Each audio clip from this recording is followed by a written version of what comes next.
is intended for mature audiences. The views and opinions expressed are those of the panelists and do not reflect in any way those of the podcast partners, sponsors, or affiliates. Enjoy. Hi, this is Michael Buffer, and you're listening to the Voice of the People. Let's get ready for Boxing Voice. Hey, Daddy, this a dollar beat. BoxingVoice.com. No matter what nobody say, man, Spirit, can't nobody fuck with me, man. You know, I can't be fucked with, you know. Dollar D Beyonce Productions. Whether you pay to see me win, or you pay to see me lose, you're gonna pay. Fuck it, the kids still gotta eat. I don't have to watch, you know, any footage of a fighter. I mean, because I'm Floyd Mayweather, everybody gotta watch me. I knew eventually I was gonna have to fight Oscar over. I feel like he was straight up and down, no special effects. BoxingVoice.com. How can Canelo have the biggest deal? Your deal is for 300 million, and I made 350 million just in one fight. And you're fighting on the app. BoxingVoice.com. I'm a king, okay? I eat a feast. Every time I eat a feast. And when I get up from the table, I don't give a fuck who get the leftovers. At the end of the day, follow my green print. Dollar D Beyonce Productions. BoxingVoice.com. Welcome back, ladies and gentlemen, to another preview and prediction Thursday. Is going down. Mikey Garcia, Jessie Vargas, and we got to talk some news and notes. Obviously, Deontay Wilder, Tyson Fury 2 pay-per-view numbers, early numbers are in, and they sound pretty good. You be the judge. Also, the glove gate running around the internet. People with their glove conspiracies. We are forced to talk about it. Plus a lot of other news and notes. Maurice Hooker and Regis Prograis. Just a lot of fights got signed, sealed, and delivered, and we'll talk about all that right here at theboxingvoice.com. Don't forget to hit that thumbs up button as it helps with the visibility of the show. Lets other people know that we got it going on over here, and this is the place to be to talk some boxing. Let me head on out to Indiana to my co-host, get this thing started. Before I do, remember, you can call in right here at 1-425-569-5241. Press 1 time. Voice your opinion right here on the Voice of the People hotline. Peace. I speak it, believe it, receive it. Speak it, believe it, receive it. Speak it, believe it, receive it. I can't say it enough. I speak it, believe it. Windows camp, 2 attempts, handed bands over. Sicko hit, shot and miss, 2 to stand over. Breadwinner, huh? Look who in the building. Let me check my Instagram. I might be at 1 million. BoxingVoice.com. Yo, what up, and shout out to everybody out there in the TBV universe. Back with another one. Big ups to everybody. What's going on, Ness? Can y'all hear me? A little bit more? Big fight week, man. Mikey Garcia, Jessie Vargas back in action. Should be a good little scrap on there. And we got the return. Well, not the return, but first time he's like on like TV where I can see him. Chocolatito versus Kal Yafai, a UK fighter who's pretty decent, you know what I'm saying? But if this is the same Roman that I've been seeing, then he should be able to get the job done. And also we got Christopher Martinez, the guy who beat Charlie Edwards, but got deducted the belt because he hit him while he was on the ground. He's back in action, and he will be defending his WBC title, I do believe. But more to talk about and more to discuss. What's going on, Ness? What up, champ? Hey, everything's good. Yeah, man. I mean, what's up with this glove gate, man? Did you get an opportunity to watch all the videos? I'm pretty sure your inbox was just as blown up as mine. It's funny, man. Even the champ watched this too, man. There's one video that's close to 1 million. Got another one at like 100,000. And that's just, on YouTube. I mean, they're all over Instagram. I mean, I'm no glove expert, man. I don't work for the Nevada State Athletic Commission. It does seem floppy, is all I can say. What about you? Now, correct me if I'm wrong. Like, one of the videos is from the first fight, right? One is the first fight. The other is the second fight. This picture is also the second fight. All right, so let's get that established right quick. Another thing is, in the process of getting wrapped and taped and getting gloved up, you normally have like the opposing party in the locker room, right? Yeah. You know what the thing is, the conspiracy theorists are running with the fact that Tyson Fury covered the camera and the telecast was like, well, look, Tyson Fury's covering the camera. Well, he pulled the plug. Guess we can't see into his locker room anymore. So wasn't Jay Diaz in there as it was wrapping his gloves up? Like I could have sworn I seen. Well, Jay Diaz I think that's I don't think that's how it goes, right? Your trainer got to be there when they're wrapping your hands. Yeah. Exactly. I'm sorry. I said gloves, hands. Yeah, I seen Jay Diaz. Yeah. So again, if you watched any of the videos, the videos are alleging that his fist is in the wrist. I mean, look. So man, you didn't watch anything. So I watched the video. I seen the pictures. I seen all that shit, bro. I don't miss nothing. But only thing that I'm saying is this: like, the first fight happened, not a whisper about any kind of glove game. Not from the Wilder party, not from the online media. Nobody brought it up. And then we got people in there watching you get wrapped up and your glove fitted and all that shit, right? And then you guys picked out the glove the day before, right? Everybody agreed on the glove the day before. I don't understand like the propaganda. Like, I mean, or what I'm like supposed to be like. Look, I mean, his hand does look kind of flimsy, but it seems like everything was on the up and up. But yeah, like I said, I'm not sure what is going on. I mean, I don't. If there was no complaint after the first fight, then I don't think that there really should be much after the second fight. Well, I mean, it's definitely enough to cause a uproar in the media. People are definitely reporting on it. You can Google Deontay Wilder gloves, and there's plenty of articles and videos. Some calling it an excuse, all types of stuff. But there are some, big numbers. It's on World Star with millions and millions of views. It's on YouTube, like I said, on one channel, close to 1 million. But other than the numbers, I mean, the way that the glove is flopping around, I can see why people are saying what they're saying. Now, maybe I can't explain it though. Double jointed. Who knows?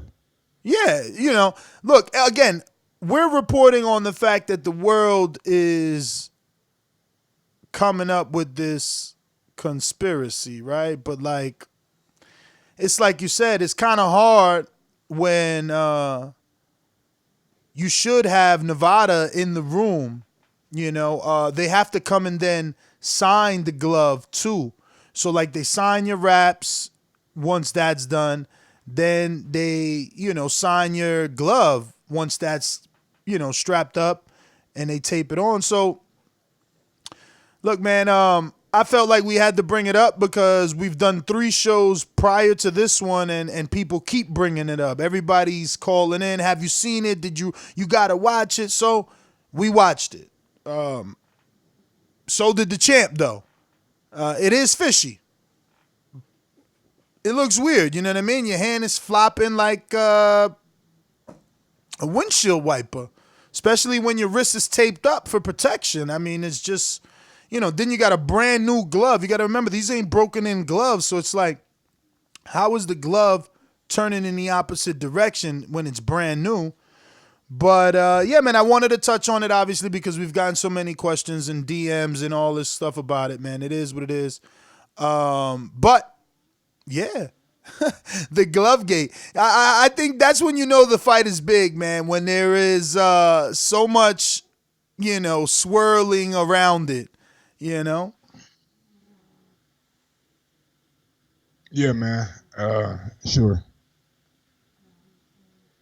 I'm ready for this damn rematch, man. I'm not keep on saying that shit, but that's what my focus is on. How far off you think we are in terms of months? I'm predicting August, man. Right after the NBA Finals, right after the NBA and NFL draft. You know what I'm saying? You don't really have much competing. Baseball season don't really pick up till late August, early September. You know what I'm saying? So I think August would be a perfect month. You know what I'm saying? A lot of people are going to be out of school or just going back to school. You know what I'm saying? A lot of vacations. So it should be a good month to like plan a event around, in my opinion. But yeah, I think we about 5-6 months off. You know what I'm saying? Same amount of time that we have for Ruiz and AJ. Yeah, man. 6 months it sounds about right. You know what I mean? It's like you said, that's what AJ Ruiz had. And that fight was able to stay in the minds of boxing fans for the whole 6-month duration, which obviously helped in the build-up. So that would be good. How sure? Well, I guess, you're calling August, you think it's going to happen. I was just going to reiterate it and kind of like say, how sure of you of August? Do you see like another time that looks marketable? Because they use February obviously because of the Super Bowl. Yeah, I just seen that somebody just said that the Olympics are around that time. That's the perfect marketable sports event. You know what I'm saying? To like market it around the Olympics. You know what I'm saying? Have it playing heavy on the channels that are showing the Olympics, no matter if it's basketball or whatever the hell it is. You know what I'm saying? Just make sure it's in people's eyes, because gymnastics always bring in, track and field brings in big numbers. You know what I'm saying? People love the 100-meter dash to this day. You know what I'm saying? I'm not for all the events in sports. You know what I'm saying? Like the 100-meter dash is like one of the most popular events, and I don't get it. You know what I'm saying? It's only like 100 yards, and it's like 10. I don't know, man. I guess everybody wants to see who the fastest man in the world is, but yeah. So I think the Olympics would be a good promoting tool if they wanted to do it around then. But I think the Olympics might be carried on like NBC or something like that. But if it's ABC, it's perfect because ESPN, you know what I'm saying, owns ABC, or Disney owns ABC and owns ESPN. So kind of mutual. Fox even better, you know what I'm saying. CBS, we'll see if they want to help out. You know what I'm saying. I know Al's has dealing with Showtime and things like that. So. Interesting to see. I know when I had Bob Arum on, he said that Wilder had 25 days left. So I know that clock is ticking. Interesting to see what happens, when it happens, how quick do we get anything official, announced about it. But if you're ready to move on to topic number one. You want to stay on the whole Wilder thing? You know what I'm saying? Oh, you want to do pay-per-views? Yeah, tie it all in together. Yeah, let's do it. Let's say what like the 750 to 850? 750 to 850. Multiple reports. Somebody, Michael Coppinger, credible source saying 800 to 850. Then you got Idek, who we also use as credible and have him on the show. He said 750. So, anywhere between 750 to 850. Yeah, very man, your thoughts? Me. Very, very, very good. Very impressed. I'm impressed. You know what I'm saying? Like, to be honest, like these, like Wilder and Fury are like not on the level of a Canelo, because what I'm saying, Canelo just has that unbelievable fan base, and he did like 1 million with Gennady and 1.1 with Chavez, or 1.3 with Chavez. So they weren't like too far off. You know what I'm saying? A couple 100,000 off from that. Nobody's gonna be Floyd Mayweather, and like he's a anomaly. You know what I'm saying?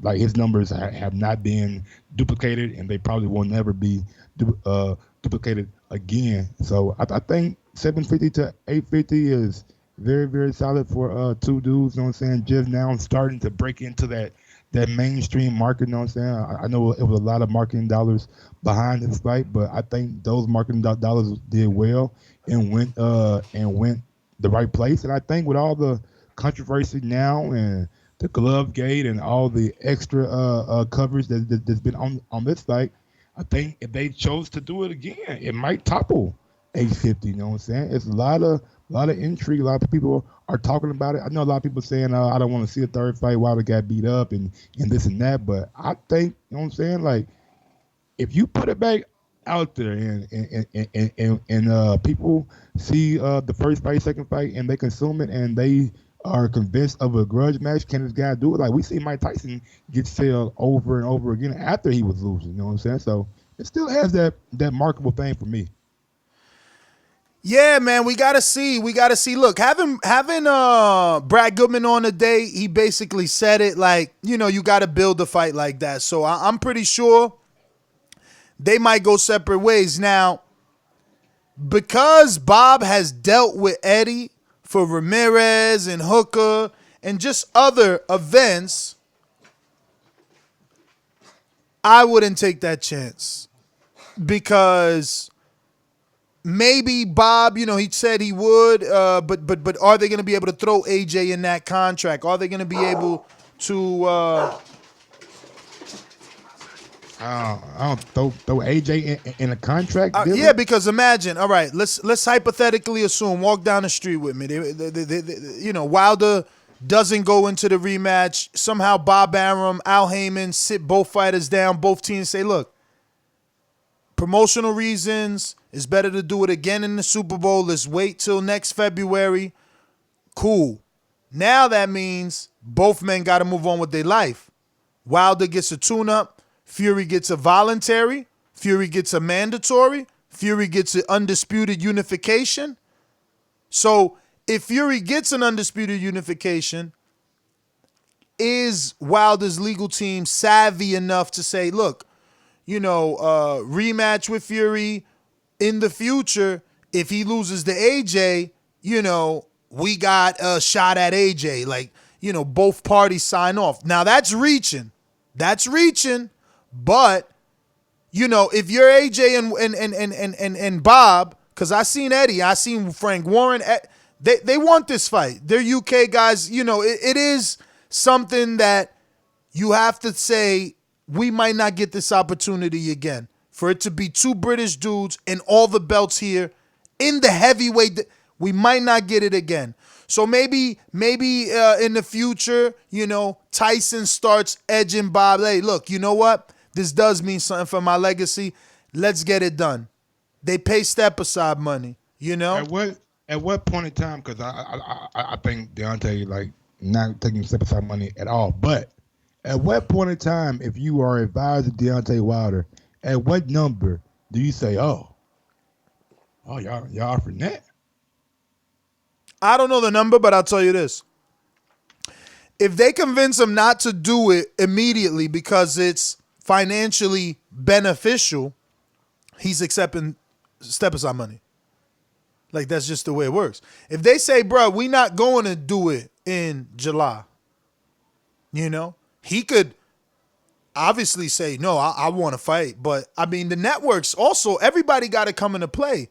So he got the final say, though. No, he got the final. He got the final say on wanting it. He got the final say on wanting it. But that doesn't mean that it could happen in June or July. That doesn't mean that the networks are going to want to bite. Remember, the networks have to decide because they the ones going to put on a pay-per-view. Who said that it got to be pay-per-view? Oh, you going back off pay-per-view? Ah, man, there's no way. No, I don't know. Like, who controls this promotion now? Like, same thing that I asked Brad Goodman this morning. Who controls it? Is it 60-40 all the way around? Or is it still a co-promoted pay-per-view, which... You know what I'm saying? Like, what is it? If Fox say, you know what, we don't want to do it this time. You know what? We last time was cool, but we want to do this Earl or Pacquiao pay per view instead. And, you know, and Showtime said, you know what, we ain't trying to do it either. Does ESPN do it by themselves, or is it a fight that comes on regular ESPN? Ain't nobody leaving that money on the table.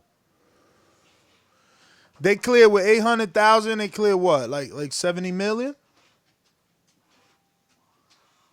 You thought wow, 75 times 800,000. 800,000 just to be just to be 64 million at $80. 64 million. So that covers the two fighters 25 guarantee. You know, I know that there's some half go to the promoters or whatever, half go to the provider or the distributors or whatever. But remember all the sponsorships, you know. So about 32 million from US pay-per-view. Come in, bring in the UK pay-per-view, which we don't know and probably will never know. Those numbers probably won't be I think disclosed. I think they said they did 1.6 already. UK? I mean, look, I don't have a link. But someone hit me up like, yo, they did good in the UK, like 1.6 or 1 point something. I don't know, you know, but we should be hearing it. This is early numbers.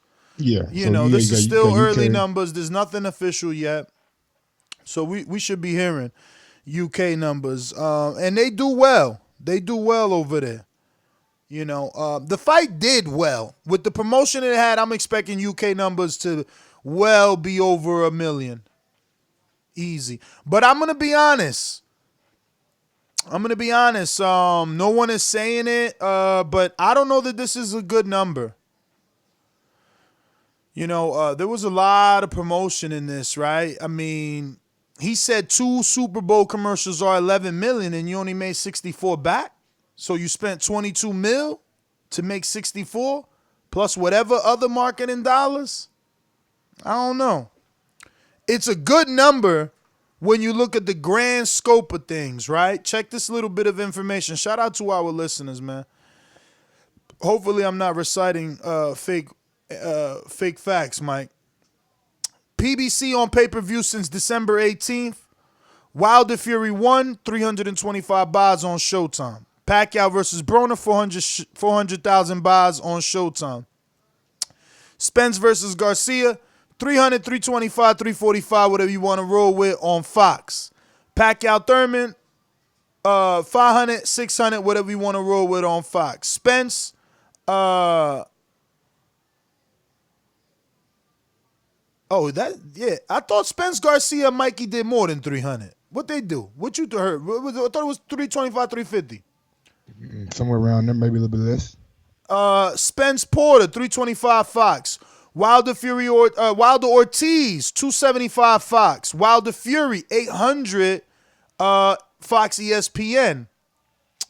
So my man goes on to say, look, people say pay-per-view is dead, piracy and all that stuff. Well, here goes some numbers for them.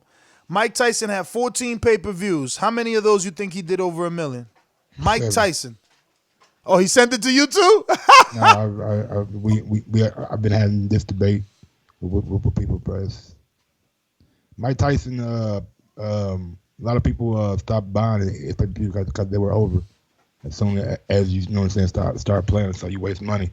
Honestly, man, I'm like, bro, 850,000 is a incredibly good number. Like, I'm not understanding why people are only like looking at it as a bad thing. Like, I mean, I understand. You know what I'm saying, we all wanted more. We all wanted to be in the millions because we wanted to be 1.2, 1.3. But nah, it generated a lot of money, a lot of extra revenue, a lot of ads, a lot of sponsors, a lot of different things. Like, I think both networks are going to be happy with this number. Like, this 425 a piece at the high end.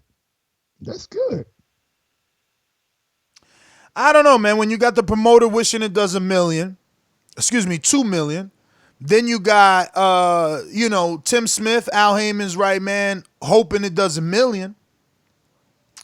And then you got Canelo doing 1 million on HBO, not co-promoted with Fox and ESPN. No Super Bowl commercials, no massive promotion like this. We've never seen nothing like this. And he gets over 1 million, man. I don't think it's a testament on the men. I think it's a testament on that streaming and illegal piracy that's really ruining the market. People ain't buying no more, man. They stealing.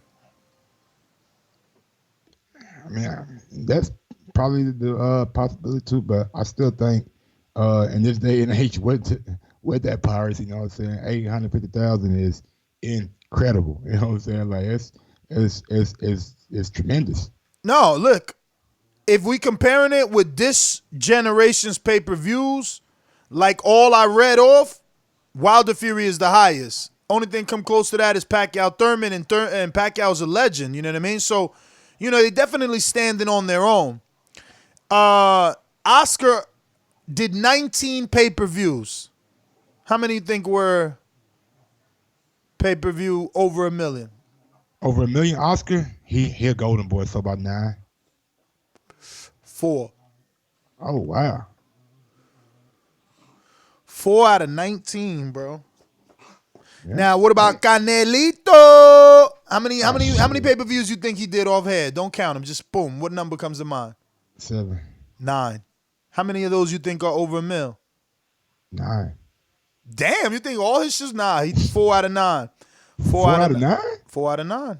Oh, I'm tripping. Liam Smith did like 450,000. Nah, Liam Smith did like 325, 345. Yeah. I'm tripping. I'm tripping. I'm sorry. But when you matched them right, like Gennady, like two big names, but Gennady was like an American staple for how many years before he went on pay-per-view?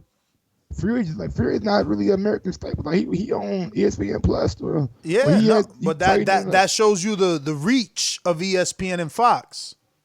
Because neither one of these guys, I mean, Wilder has been on premium television for multiple fights. You know what I mean? But Wilder's been on premium television for multiple fights, but not Fury. Fury, Showtime aired his Piñeta fight. That's when they started airing them. It's a disservice to these fighters putting them on premium TV. Like if they got a fight on Showtime, why not just let them fight on Fox, where it's a massive, bigger audience? Everybody gonna have Showtime, because they sharing, man. Al's doing business with everybody. If you notice, the fighters a disservice by putting his fighters on Showtime. He's doing them a disservice. Time after time, we see Showtime numbers have fallen drastically. Yeah, Why but he's continue also to put my product on Showtime if I know people aren't watching Showtime. Because he knows he could get money from Showtime. So he figures if I could sit down at the table, throw Espinoza a couple fights this year, he's gonna cut me how much of that $28 million budget? How much am I gonna get? Because Fox can't put everybody on, Mike. Like we just had, who was it? Oh, it was Steve. Steve knows the business so well. They got too many fighters. Why come they can't? They did it with motherfucking UFC. What? Putting everybody on. No, yeah, but everybody on one card. So that means everybody ain't gonna get on TV. Ness. UFC had stuff on when UFC was on Fox. It was every other weekend something coming out. Fight nights, pay-per-views, even something during the week. Yeah, but they got a bigger budget. They either got a bigger budget or they paying less. Bro, listen to me. You forgetting the budget. What was reported that Fox got 60 mil and Al got 60 mil from Fox and how much from Showtime? All right.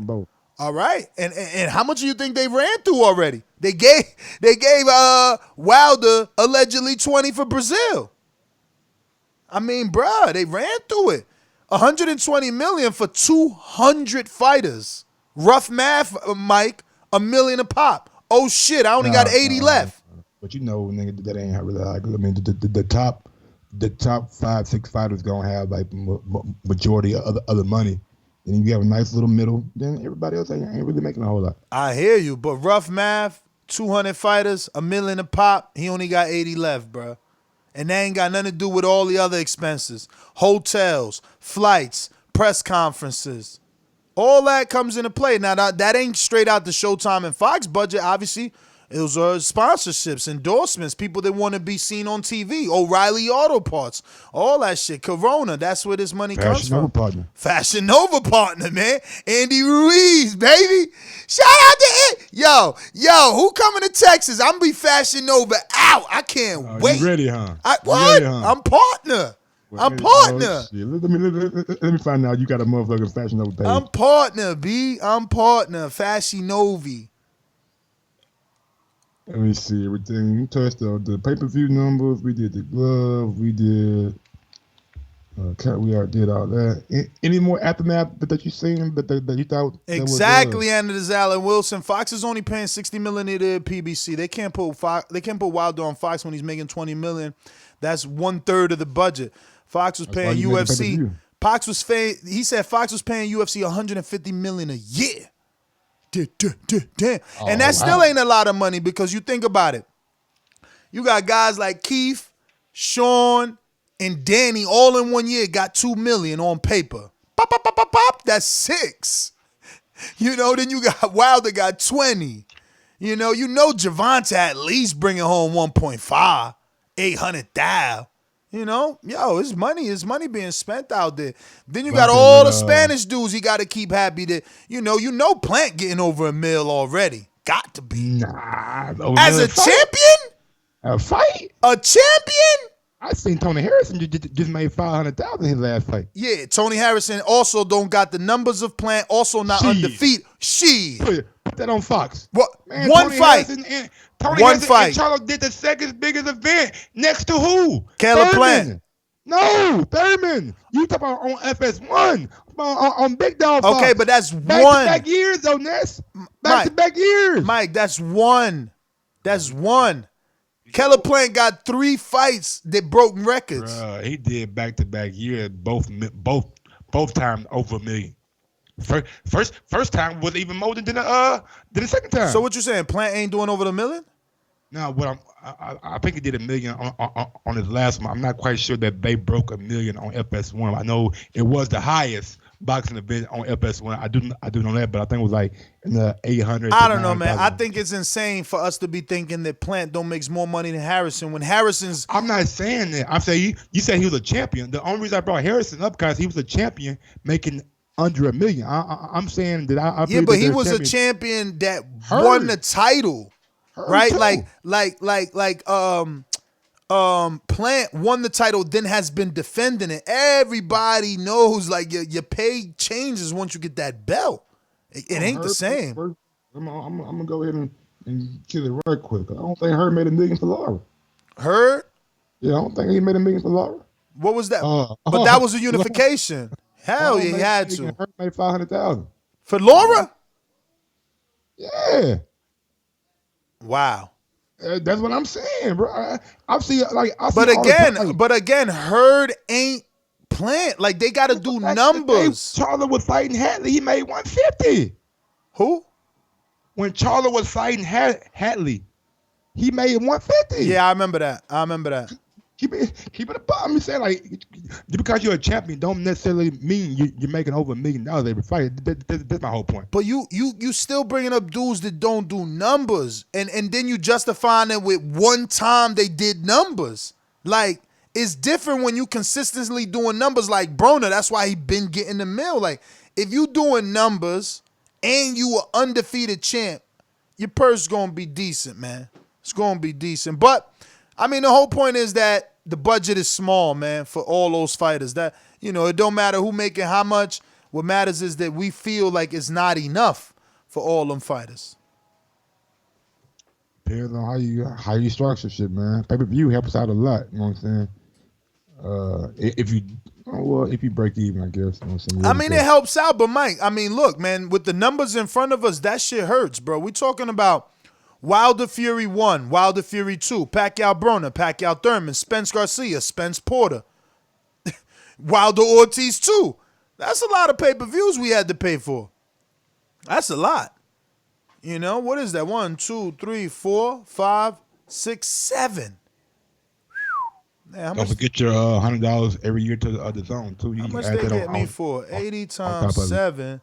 560 they got me for, B. Plus 100 for your DAZN a year. Yeah. Plus another 60 for your ESPN Plus, $5 a month, 12 months. 12 months a year, 60. So. And you got to factor in Showtime, $10 a month. Don't forget if you got UFC Fight Pass. I don't know many who do. Nah, I ain't got that. But rumor is. And man, I guess that's what, I'm probably not supposed to say this part if I really wanted a blessing, but I was about to say, and I'm still going to say it, but not out of malicious intent, just so like what I was saying. So I was going to say, like, damn, I can't wait for us to get our blessing, right? Because we be speaking shit into existence. Because I don't know.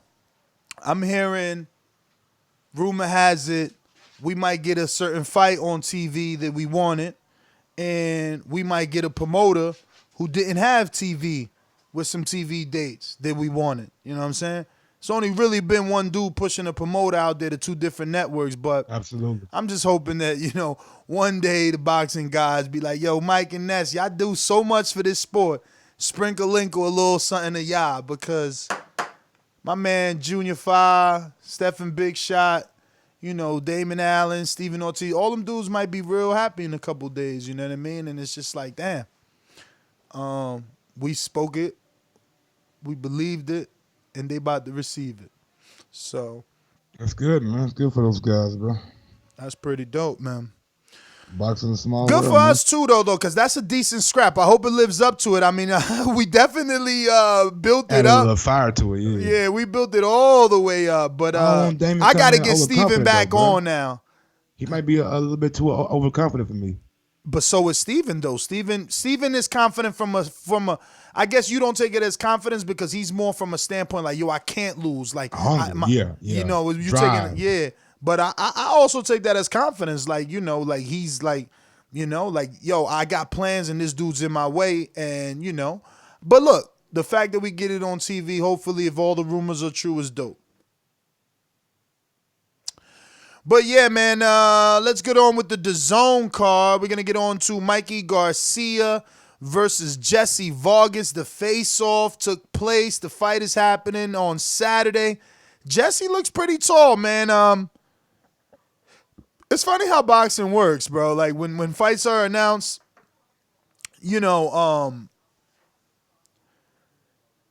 people kind of write certain fights off right away. But I don't know if it's the nature of the sport, but as the build-up and fight week approaches, you get more and more excited regardless of the fight. Because I'm going to be honest, this wasn't a fight that I was like, oh, yeah, I got to see Mikey and Vargas, or I love Mikey and Vargas. I understood that Mikey was going to fight Vargas for $7 million. It was an opportunity. The DAZN was throwing him millions and millions of dollars. I mean, my man bought a brand new Phantom as soon as he signed the check. So I got what it was, and I wasn't really beat. But now I'm a little bit interested. Obviously, we're going to be in Texas. We're going to be amongst a lot of our boxing, friends. And we're going to be able to watch this fight together. And then watching these face-off pictures that I'm screenshotting, I'm like, whoa, Jessie's very big. Then they both got the real good face-off mean mug. Like, Jessie's giving him that look like, bruh, I'm going to kill you. And then, Mikey got that serious, I'm a badass. Like, he always got that serious, but it's like, I'm still a badass look. And it's just crazy how I wasn't turned on for this fight, and all of a sudden I'm into it, and a lot has to do with this press conference and face-off. Is just like, ooh, like the intrigue, the interest of, is Mikey gonna look as bad as he did the last time? Like, because I'm looking at Vargas, I'm like, wow, is Vargas big enough to make Mikey look bad again? Because obviously we think Mikey's gonna win, but it's still, Jessie's the real welterweight. He's the real welterweight. He's been at welterweight longer. So I don't know. I'm interested, man. I'm interested. Honestly, man, I feel kind of bad, bro. I feel kind of ashamed. I feel kind of giving the people a half-ass kind of breakdown, like a disservice, because with all the controversies like surrounding Wilder Fury 2, I ain't really been given this fight the proper due that it deserves, the proper breakdown, the proper going back and looking at guys' resumes and looking at guys' past fights and things like that, you know what I'm saying? But I am glad that this fight has happened. It's a good scrap. Just me being lazy, I think Mikey Garcia is a better fighter. I know at 147 he's not really proved that, but Vargas at 147 really hasn't shown that he has the power over his 147 career. I don't think that he has that many knockouts. So I don't think that Mikey will be in danger of being stopped or even possibly like being just hurt that bad in this fight. I think Jessie will have some good points because he is a bigger man. You know what I'm saying? He can't get leverage on his shots, but I think Mikey should go in and get Jessie out of there. And I think the way Mikey Garcia is looking at it, like, if I can't beat Jessie Vargas, then I shouldn't even be thinking about a Pacquiao fight. There shouldn't even be talks of a Pacquiao fight this summer in Saudi Arabia. You know what I'm saying? A word is that Matchroom already has a proposed date for an event over in Saudi Arabia, not naming Garcia and Pacquiao, but they definitely are putting on a event over in Saudi Arabia this summer. So, yeah, man, Vargas is a good fighter. Had problems with Thomas Delorme. Looked better against older Humberto Soto, but at the end of the day, man, I'm riding with Mikey Garcia on this one. I think he just, when it's all said and done, man, he has more tools in his tool belt, and he's going to be a little bit better than Jessie on the night. But should be a great fight for Dallas, Texas, in that Frisco area. Yeah, I'm with you, man. Mikey by decision. I can't see him getting a stoppage. But I give Vargas a little bit more of a shot than you. I think that he has that desperation power. He showed it in the Timothy Bradley fight. He got his ass kicked for the whole fight, but in the 12th round, he really shook up Bradley. I'm not like him and others who believed he should have won, that it was some sort of knockout. I didn't think that. But it did make me, at least remember that he has respectable power, because either before or after that, he knocked out Saddam Ali. And look, I know, Saddam Ali's probably always lost via knockout, but he was the first to do it. He was the beginning of that, So, yeah, I mean, look, I'm excited. Slightly and more than I was when it was announced, so that's a good thing, man. I'm gonna watch it with some friends, and we're gonna enjoy this one. On the undercard, the co-main event, big dog, we got a good little scrap. Chocolatito, the return. You know what I'm saying? Former pound great, according to HBO. What weight is he to this time? 115, 118. Yeah. Oh man. Let me see. Bantamweight, 115. And he fighting Kai, whatever. That dude has been waiting for an opportunity forever. Like, You know what I mean? Like, he must not be that good, to keep it real. I know he's like an Olympian and everything, but like, he's been with Eddie for at least 2 years, 3 years, and they ain't really give him this the first big name he got. Or the second. Yeah, he's a smaller fighter, and he has a brother. I'm not sure who's the better one, him or his brother. Nah, it's him. He's get more publicity. I know that much. Okay. He's Kyle, right? He's Kyle or Ka? K. Yeah. Start with a K.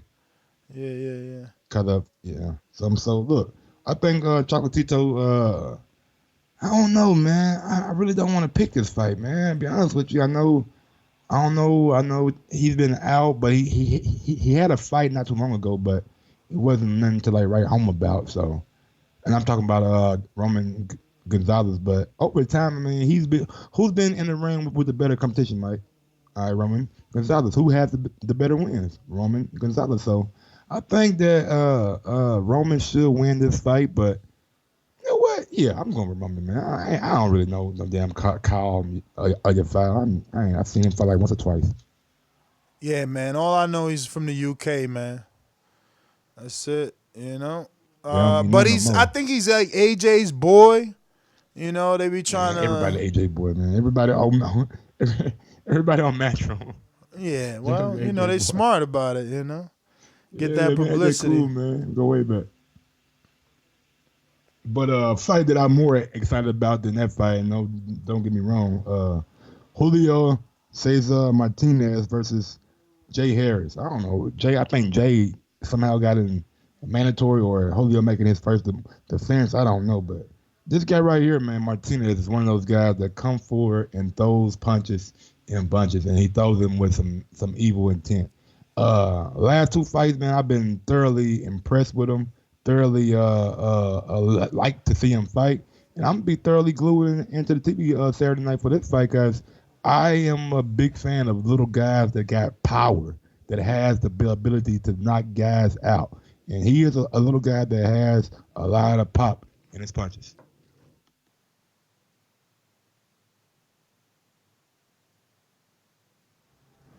You don't like the little guys? Like, I forget. Oh, we got the return. The return, man, of the champ. It's the champ. He's back. Who is it? Joseph Parker? WBO champ Joseph Parker back in action on down the card. He like the 4th fight on the card. He's facing Shawndell Winters. You know a little bit about Shawndell? Never heard of him. Am I the only one? Nah, but I never heard of Shawndell in my life. Me neither, like bro.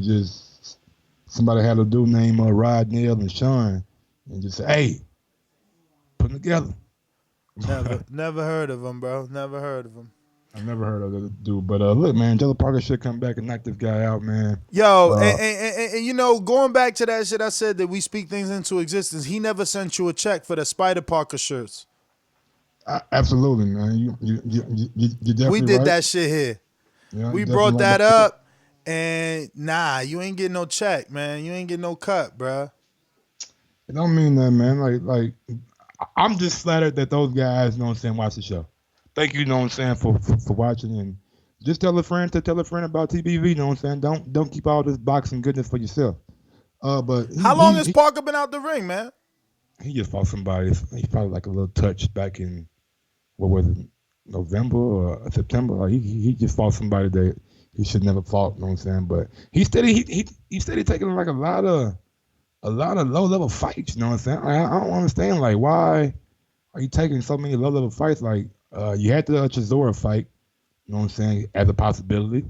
We all know that you want the Dillian White and AJ rematch, but that's definitely not gonna happen.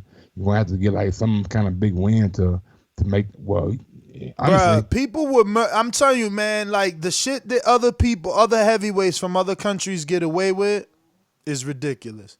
Shawndell Winters is 13-2, bruh.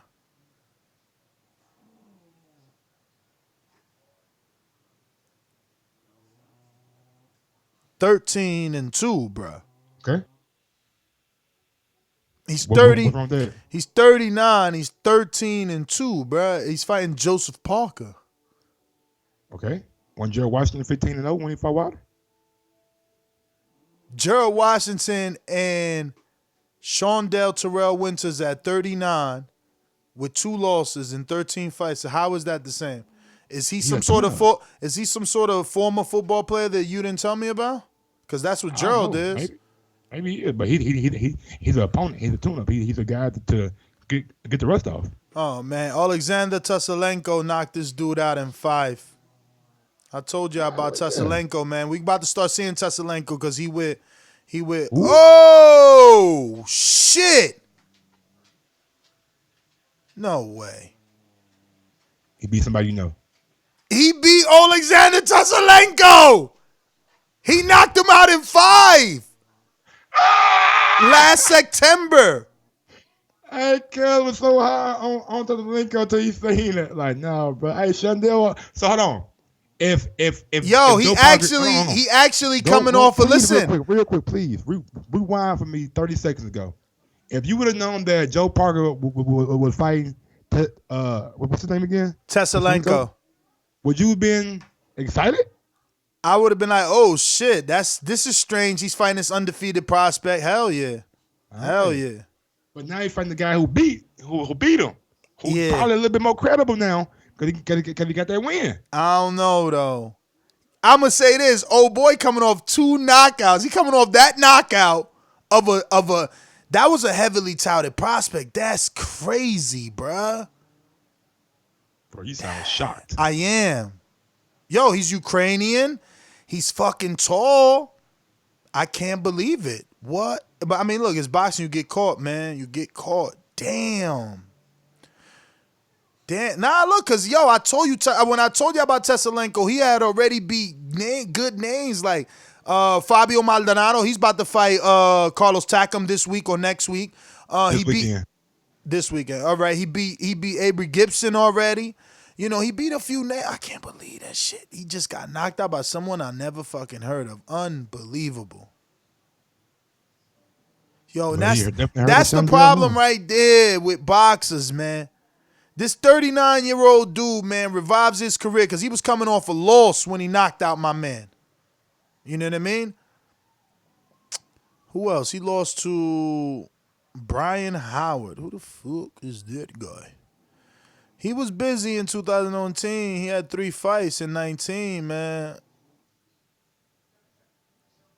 He finished the year strong. 2 tight fights he had 2 fights in the end of the year.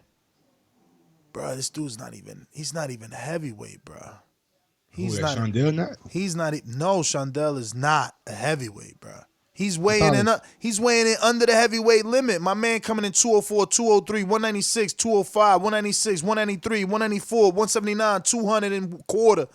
Bruh, he wilding. How tall? Yeah. 6'2". What the fuck? He must be quick on his feet. Got some strength or something. Damn, Parker's pretty heavy. Parker works out, man. Probably like 235, 225, somewhere around that range. He weighed 241 his last one, and 240, 242. He's consistently been 240s for the last 2-3. Good. Damn. Oh, well, man. There goes your little breakdown of that. That was unexpected. I thought he was in a tune-up. I guess it's slightly not a tune-up, according to Mike, The backwards psychology he hit me with. It's like, well, you would have been excited about him, so technically. I expected Joe Parker to come through it unfazed. Fighting smaller heavyweight, never been on this level. Shouldn't really be a problem for you. Israil Madrimov versus Charlie Navarro, 10-round WBA junior middleweight fight. It's for a eliminator, so WBA at it again, giving away belts. Jessie Rodriguez versus Marco Sustaita, 10-round flyweight fight on that card. Also, we got the Robert Garcia trained Alexis Espino returns. He'll be facing Delvecchio Savage in a 6-round super middleweight fight. I really like Alexis, man. Like I was telling Robert, man, kid got a lot of skills, man. He's very big too. You know what I'm saying? I think being with Robert Garcia is a good fit for him. I'm just excited to see how his career progresses, and hopefully, you know what I'm saying, he becomes world champion one day. He's in the right division, you know what I'm saying?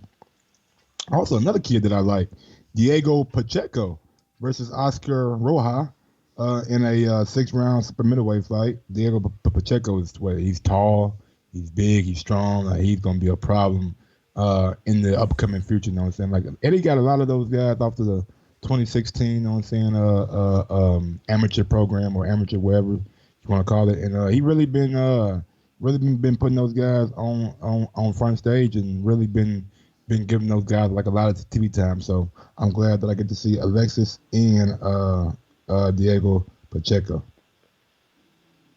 We did the number 2, Wilder versus 3 pay-per-view numbers. Homecoming, guess who? UK, your man is back. Homecoming for AJ. According to Eddie Hearn, a deal is already in place for the return of AJ in the UK against, we all know, Kubrat Pulev. But what we didn't know was the date of June 20th in the arena Tottenham Stadium in London. From what I've been told, it's a brand new stadium that was built for the soccer team. So they've been dying to get AJ in that stadium, and it looks like it comes to fruition. I know a lot of the other UK fans are happy to see AJ come back home. A lot of the fans are happy to see AJ make his long-awaited return to England. You know what I'm saying? It's been over since the Pacheco fight, 2018. You know, last year he didn't fight in the UK at all. So I'm excited to see what kind of I don't say what kind of reception he get, because he always gonna get a dynamite reception in the UK. But I want to see what the stadium entails, and why not just keep it at Wembley? Where I you've been want to doing see how he 80,000. fight, man. That's what everybody wants to see, how he fight. Against Pulev? Yeah, man. Is the fear gone? Pulev not bringing no fear. He gonna be lax. Pulev is just a guy coming in doing a mandatory because he's been mandatory for about 6 years now, because he didn't want to take the fight back in the day when the attack him had to fill in on labor placement. Pulev is not going to give you guys any kind of test or any kind of barometer on what AJ is or what AJ will become. Pulev last fight went against Bogdan Dinu, was not able. He stopped him. He stopped who? Bogdan Dinu. Man, you gotta go look again. Oh, that was Big Baby. Yeah, go look Let's again. get to our first guest real quick. We got Phil LaGreco. Phil LaGreco is a former welterweight, 147-pound title challenger, and now he is a manager. And he has a nice up-and-coming prospect, 8-0, 8 KOs. He's actually going to be fighting one more time this Saturday, so he's looking to improve from 9 AO to 9 KOs. But I give you Phil LaGreco. What's going on, champ? How are you? What's up, brother? Thanks for having me on the show. Appreciate it. All good, man. All right. Happy to have you, man. First and foremost, I want to thank you, obviously, for taking out the time to give us this opportunity to interview you and just to see what's cooking with you, man. So you've decided to take a crack at managing. Tell me how this came about. Yeah, so obviously not too many people know about my career, how I got to the big fights, under the big lights, as I like to say. I self-piloted my own career, man. I self-managed my whole career. I had nobody guiding my career. And through the ropes, I was able to connect with people in the boxing world. I kept open communications with everybody. And through my experience, obviously talking to other fighters, I've seen a lot of bullshit management contract. A lot of fighters, good fighters, or that could have potentially been great fighters, been screwed these bullshit management contracts. And I said to myself, what can I do to help? And about a year ago, I said I was going to go ahead and manage some fighters. And I went through a list of 20 fighters. They were hitting me up left and right. And then I took my time, and finally I met Lucas. Lucas is from my city, Niagara Falls. And here's a kid. He walked in the gym over 10 years ago, yet that I know that I was going to sign him, which he is now boxing's biggest prospect, in my humble opinion. So I took my time. I went through over 20 fighters, and I picked him to start. And how's been that relationship? It's been great. He's a good, he's a friend of mine first and foremost. Smart kid. I've known him for years. He knows what he has to do, and I know what I got to do. We have our roles as coach as well. One thing that as a manager that I've noticed is managers try to be the coaches, the cutmen, the matchmakers, everything and anything. And I just decided to take a step and just play that role as the manager. I don't want to be the guy telling the coach how to throw punches, even though I'm a fighter myself. I respect people's lanes, and I stay in my lane. So you said that, you got into managing because obviously you've been in the game and you've heard other fighters with bad managerial deals. Give us a bad deal. What does a bad managerial deal look like? Very simple. I'm glad you asked that question. I like to call it BBE. There's a lot of bad business ethics in boxing that I've seen. Most of you guys know me as a boxer, but I've always been a business guy. I'm always trying to be, I've always liked to do wheeling and dealing, doing other stuff outside of boxing. And, for example, how does a manager take 33 1/3 from a fighter when he's only making, first of all, maybe $6,000, $5,000 per fight? That first of all, that's not. Then he pays his trainer 10%. Then he pays his cutman, whatever. He's not making any money. plus his training camp. How is he making money? How's he living? So another thing that I've seen is a lot of these rich guys, rich dudes that have companies. Hey, you know what? I like boxing. Let me just grab this guy. Let me buy him a watch or whatever, so I could, flaunt and tell my friends I'm a manager. That's not a manager. That's called an investor. So when fighters, they got it twisted wrong. When they would introduce me, oh, Phil, this is my manager. Never ask the manager some questions, just some basic boxing questions. I'm like, man, this guy doesn't know what the fuck he's talking about, in my humble opinion. I'm like, that's not a manager. I'm like, bro, that's an investor. A guy that invests in your career trying to give you some money. Understand the difference. And fighters out there, understand the difference between an investor and a manager. Two different things.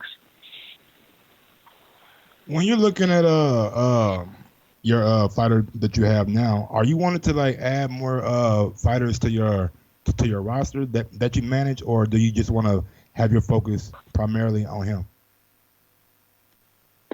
Well, at the moment, like I said, I went to a list of 20 fighters, good fighters.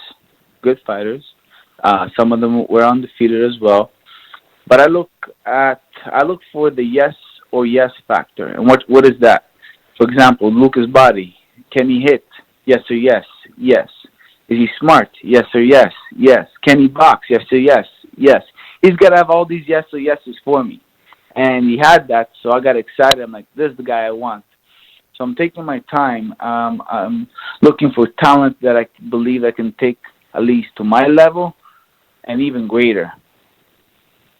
And what's the game plan for you, Mr. Greco? Are you coming back, or are we done being able to see you in the ring? Well, I'm glad you asked. And there's another thing that I think in boxing we do not address enough. So obviously, everybody knows their mothers, their sisters, their aunts about my last fight. Cool. I got shit on for 2 years. I took it on the chin. And then I said, okay, now I'm going to come out with my story. What happened? I've been suffering, and I have documentational proof. Before the fight, my last fight before Khan, I fought an average guy, a guy that I was supposed to knock out right away. Took me the distance. I've been suffering with post-symptom concussions. And it happened before that fight that I had with Khan. And I was so fucked up mentally. Mentally, I felt like so mentally drunk. And then I got diagnosed with post-concussion symptoms a month before I got the Khan fight. And then I'm like, shit, I had talked so much. What do? Am I going to back out? Everyone's going to think that I'm not a man. So I made an irresponsible decision as a fighter to go ahead and take the fight. I could have died my last 2 fights. So am I glad that fight ended in 30 seconds? You're fucking right, man. I had no reason being in that ring. It took me 2 years to clear my eye. I developed strabismus in my eye. I'm all clear now. If I want to fight again, I can. No problem. But I also want to talk about concussions in boxing, how they're not addressed enough. How a lot of fighters, possibly, maybe a lot, maybe a few, I don't know, they probably go in with these symptoms. And these accidents do happen in boxing. But we don't talk about it. But we talk about it in football. We talk about it in other sports. But we can't talk about it in boxing. But then if something happens, oh, we feel so bad for the family. He was such a good kid, so on and so on. Well, whose fault is it? Is it the coach's fault that they don't know the symptoms of concussions? Or is it the fighter's fault that they don't tell their coaches what's going on? I mean, it's something that I'm openly talking about. I'm also doing events in Niagara Falls. I'm doing my first black tie gala talking about mental health and how it fucked me up mentally big time. I mean, when Khan threw the water at me and I was wearing glasses, everyone's seen it. I wasn't wearing glasses because I wanted to be and look fashionably cool. I was wearing glasses because the lights were bothering me, that so many people around me were bothering me. My mind was going crazy. Then when the glasses fell off, I'll send you a picture so I can prove it. The cameras, they took shots and they see my eyeball go up, my strabismus. And I told my brother, oh, fuck, I'm not going to get the fight now because this thing's going to leak out. It didn't leak out. And anyways, am I going to fight again? Probably not. Why the fuck do I want to lose 30 pounds and 40 pounds anymore? I've never been cut in a fight. I never bled in a fight. I'm clean as a whistle. I want to help others and achieve good goals. But I haven't officially retired yet, but I don't think I'm pretty interested anymore. Well, that's good, because I was going to ask you, why would you even consider this, seeing that you had that medical history? And it's a guy that I look at in football that retired at, I believe, the age of 28 or 29. Luke Kuechly, he had the similar symptoms of having a recurring concussion. Yeah, so that's one. I mean, I love the idea. Of fighting, and I believe I should have fought in a heavier weight class. I was killing myself to making weight, and then getting a few times I had a few flash knockdowns, not because I couldn't take it on the chin, but because sometimes weight drains. I drain so much weight out of my brain that that sometimes you don't have to take such hard shots to fall down. And here's why I came out with my story. It got leaked out after when Andy Ruiz knocked out Joshua that he had a concussion. And I said, man, this is the perfect time for me to come out with my story where it's going to make sense. So The Independent covered it, Men's Health magazine, they did a big story on it. And I'm like, when Anthony Joshua got knocked out by Andy Ruiz, he wasn't getting hit with big fucking shots. When you got a concussion, you don't got to get hit with big shots to fall down. And so I took advantage of the situation because I held it in my stomach for so long, and I took the heat, and it was fine. That's okay. Fans are entitled to their to their opinion. But also, I'm gonna come back with my 2 cents. So Phil, talk to me about Lucas and his amateur career. Right. So here's a guy who was knocking guys out on the amateur level at an international level. And that's when you got a puncher. He was a 3-time national champion. And the system in Canada is kind of corrupt. I don't know, because I was in the national team many years ago, and then I went to Italy. Then I think they changed things up. So this guy kept beating everybody, and then the national coach kept selecting the other guy that he beat to go for the Olympic trials. It was the biggest fuss going around in the country for this kid. He kept getting screwed for 2016. Then he goes, so I'm going to try for 2020. I said, Lucas, the national team is going to bully you out because they train in Montreal, and he's from Niagara Falls, and it's like they they prefer more guys that are from Quebec because they speak French. They got that sort of thing going on. But anyways, Lucas did phenomenally well, and he got robbed into going to Olympics, potentially into a medal. That's why you guys never heard about this guy. And so many from the local promoters wanted to sign him, so they didn't want to expose who he was, because I think he is that good.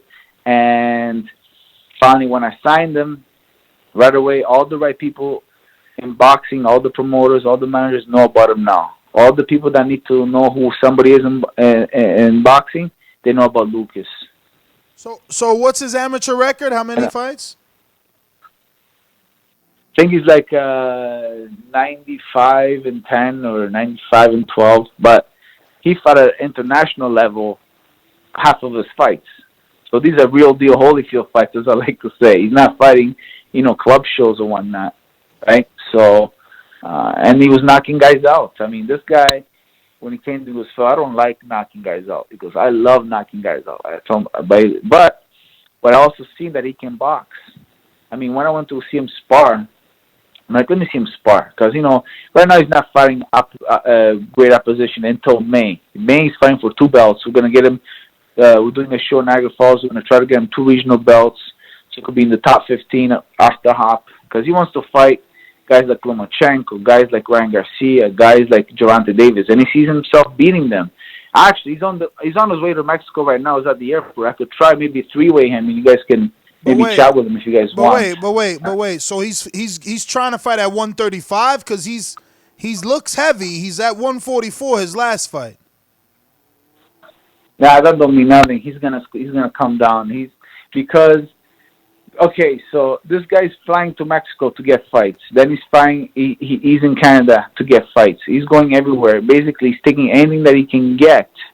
Another thing that people don't know, he hasn't made $1 in boxing. He invested every single dollar that he made and earned into buying his own fights, buying his own slots. What fighter is doing that? And he racked up his credit cards and everything. He goes, I believe in myself. I know I'm going to get signed sooner or later. I know people are going to recognize me really soon. So here's tell a guy. our That tells me a lot about a fighter. Tell our listeners what exactly does buying your own fights mean? Oh, very simple. Okay, so Nestor, you're doing a boxing show. I call you. Hey, Nestor, can I buy a slot in your card? Meaning, can I fight in your card? And Nestor, the promoter, saying, yes, sure. You got to pay for the opponent. That's what it means. All right.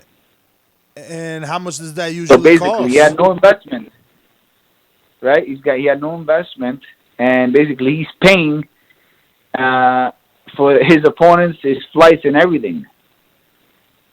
I mean, it's never been. I don't know too many fighters have done that because. No, we just had a guy on. Wait for that call. We just had a guy on that's doing that. Chris Lovejoy, 19-0, 19 KOs. Everything he's done, he's done it out his pocket. He's not signed, no manager, no promoter. He's doing the same exact thing. We just said his story as well. That's why I'm interested, because I mean, this guy is super hungry. He fought 2 victors. And they're both from Canada. Like, if you look at it really quick, you think he fought the same guy twice, but it's actually like Victor Coronel and Victor Campos. But I see that he's from Canada, and we know we have a. He's 19-0. No. The 19-0 guy. Your guy, that's 19. Yeah, the 19-0 guy. Yeah. His name, I just said it and it slips me now. What I just said, Mike? Lovejoy. That's right, Christopher Lovejoy. He's from California. He's 19-0, 19 KOs, and he did the same thing. He traveled to Mexico. He paid for his own slots. Same thing. So you a manager now. You might want to call him. That's another hungry guy right there. Possibly. Look. I have open communication with everybody in the boxing world. I've been fortunate enough to build those relationships. And I'm like, one thing is that I am a young guy. I'm entering the game, the management game.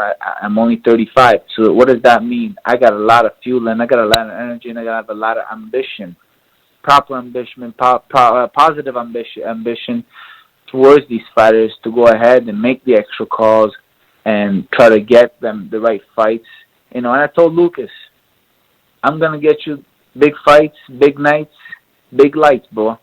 That's how it's going to go down. And this year is fighting in May in our card. If you want to come down, we'll be glad to have you in Niagara Falls. We're doing a big show in Niagara Falls. He's going to fight for a regional belt. We'll get him 2 belts. We're going to try to grab him 2 belts. 135, and then possibly do his U.S. debut in the States after that in July. I'm talking to everybody, and I'm just trying to see who I'm going to put him up. I got to put him in a proper situation with the right promoter. But I have the interest of people. So now let me ask you, when did you get with him? How many fights in? This Saturday will be my first officially. So he had 8 fights, and then he won, and then we signed, and then right after we signed, the next day I said, okay, let's go to Brooklyn, let's go see the fights, let's go talk to some people, let's go, be seen. And I'm actually going to be in Brooklyn again with him March 7th for the heavyweight fight. We're going to go to all the fights. He's going to go and train in Vegas also and spar. We're getting him set up properly. Something that needs to be done, because a lot of fighters, they like to train at home and be comfortable, and it's okay, it's good, it works, awesome. But when you go to Vegas or when you go to a place where there's all kinds of boxing, you have to feed the mind. So if I see you across the street, you're a boxing guy. We're talking boxing. So now we're not talking about cars, we're not talking about restaurants, we're not talking about other than boxing. So what does that mean? The language that goes into your mind, your mind becomes stronger. Because if you start talking about outside your element, then you start losing interest and you're not focused as much as you think you are. So I said, go to Vegas. I was there. Everyone's there. Go spar there, and you go on the track. You'll see other boxers run. Be in that field. Like, you can't be in the field where there's 1,000 doctors and then you're a chef. You're never gonna be a doctor. Totally agree, man. Totally agree. Put him out there with the Lions, see how he does.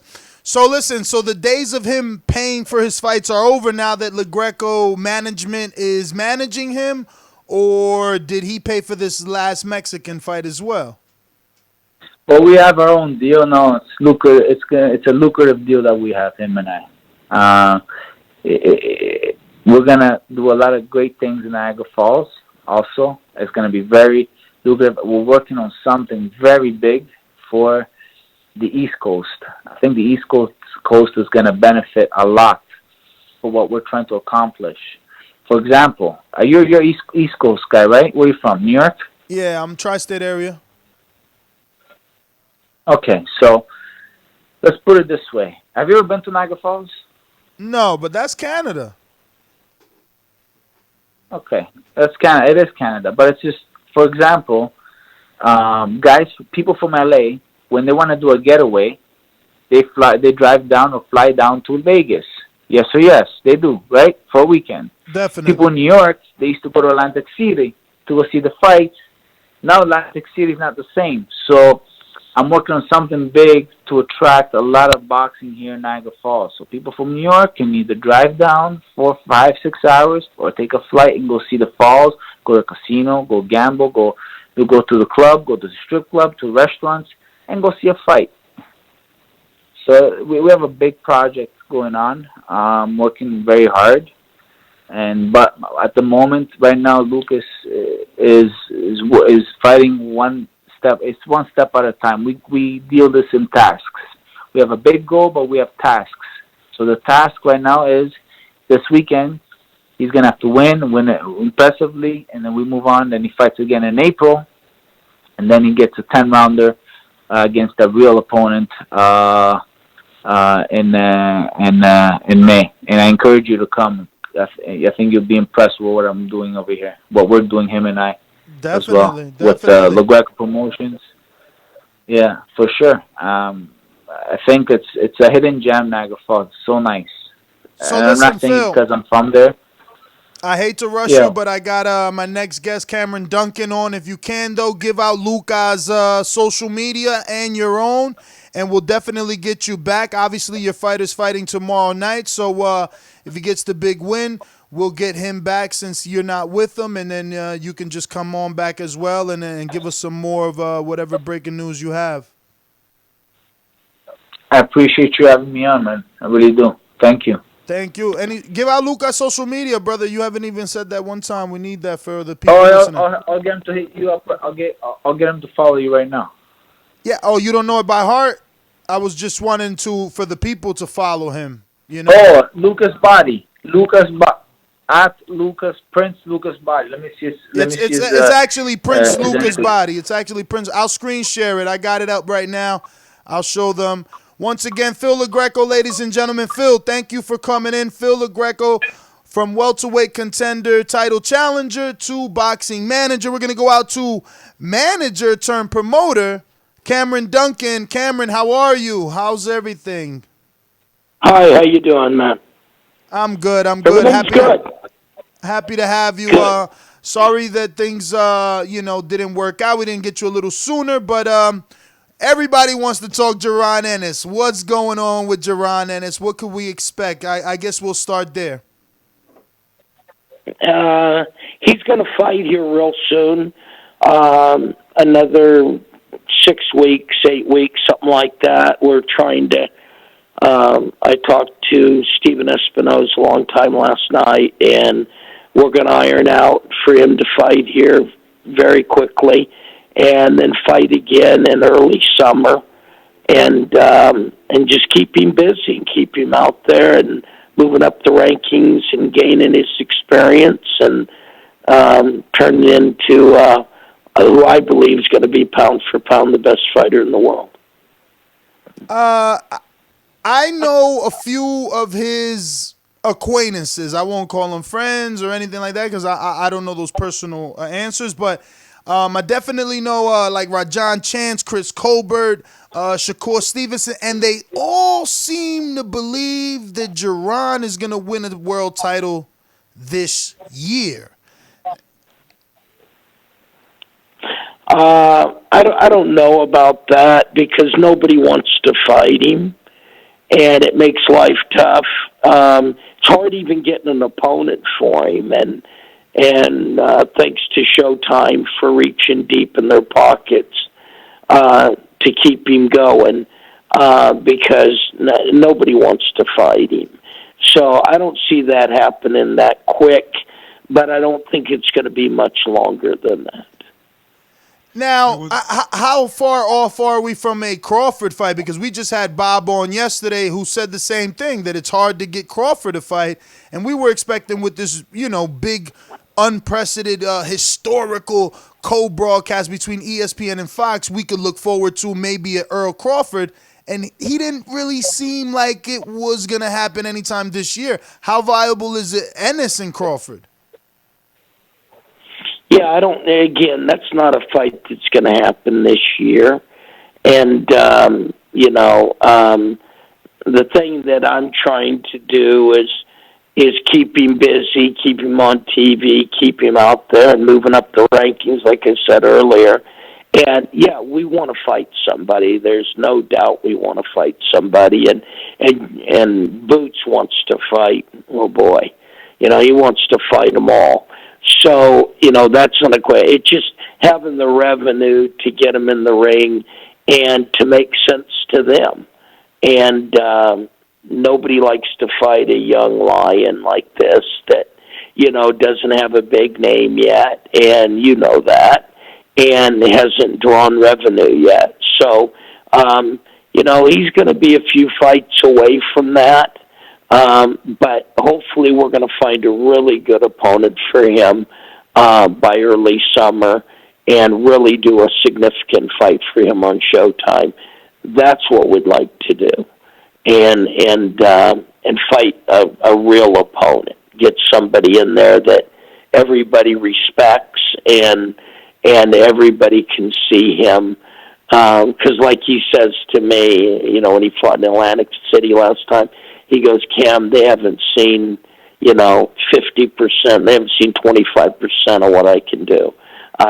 These guys are easy to hit, and I see everything coming. And, he wants to be tested. He wants to be tested more.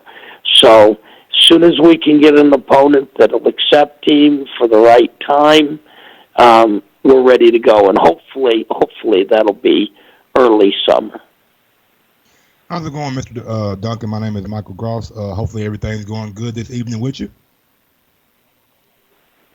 Hello, Michael. Now, I'm sorry. Go ahead. I want to know, go ahead. A short list of the opponents that you guys are looking at for Jaron. Are we looking at somebody in the top 15, top 20? Yeah, we looked at somebody again, I don't need to tell you, the business. They all have promotional ties. And the bigger promoters, they fight within their company. And that makes it tough. And so when you go to fight anyone, you've got to make a deal and they want to become your partner. And he hasn't done that. And he's free, and we haven't made that move, and we'd like to get somebody that we could fight that we didn't have to do that with, but how hard that is. So in order to do that, then you got to come up with more money, and that's kind of where we're at, and Showtime is being good, and they are. Telling me that they're going to reach deeper and they're going to give more to it. And so hopefully we can talk somebody into fighting. But the list of opponents are the guys you've all heard of. And we just call up everybody that, that has these guys in the top 15, the top 10. We call them all. and we make them offers, and we see if they're, some of them are absolutely not. No, we wouldn't do that. No. Some of them are, well, how much? And those are the kind of guys that we're hoping to lure into the ring. I was gonna ask about a guy like Aegis Kavalaskis. Like, is Bob still asking for options on your guy to fight a secondary fighter like him? And no disrespect to him by calling him secondary, but he hasn't won a world title. He did suffer a loss. And if that's the case, what about a Thomas Delorme? He has no promotional ties, and he has a good name. Couple of good draws with some good names. Couple of fights that he should have won. We were talking about Thomas Delorme last night, and that's one of the names that's on our list. And, yeah, we're going to reach out and try and get Delorme to fight. Nice. Well, I mean, you have a whole bunch of other fighters. I see, let me see. I think it was one of your fighters just fought. Oh, yeah.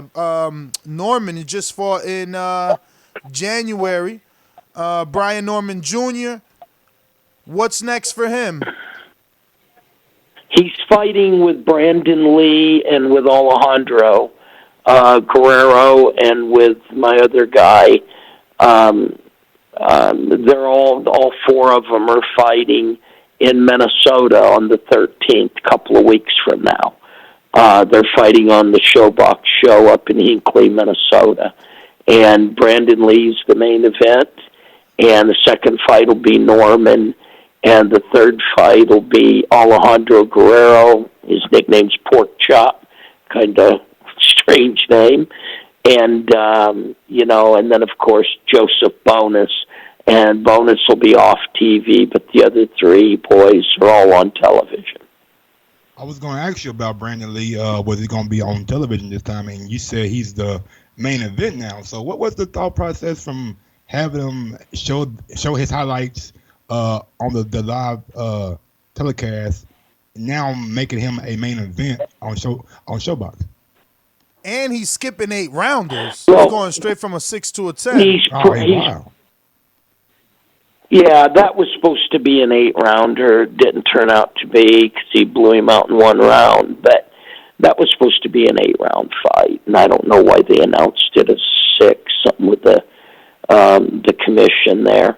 But he's definitely a 10-round fighter. And when I went to Showtime and I told them, would be glad to do another 8-rounder, or what? They said, no. We want Brandon Lee in a 10, and we want him to be the main event of the show. So the reason that he jumped up is he fought a guy the other night in Iowa off TV that everyone thought would go 4 or 5 rounds with him. He had fought for the world title, and he had a big record, and I'm trying to remember, but he was like 28-7 or something, and Zamudio. Tough guy, and yeah, Zamudio, and he blew him out so fast it was frightening, and his punches were so hard, and guys from boxing, when you're around and you hear that hollow sound when guys are playing, when a guy's slapping and making noise, and when a guy is really, becoming a puncher. And I've had some guys that were great punchers, and Brandon is just hitting so hard now, and he's just 20 years old.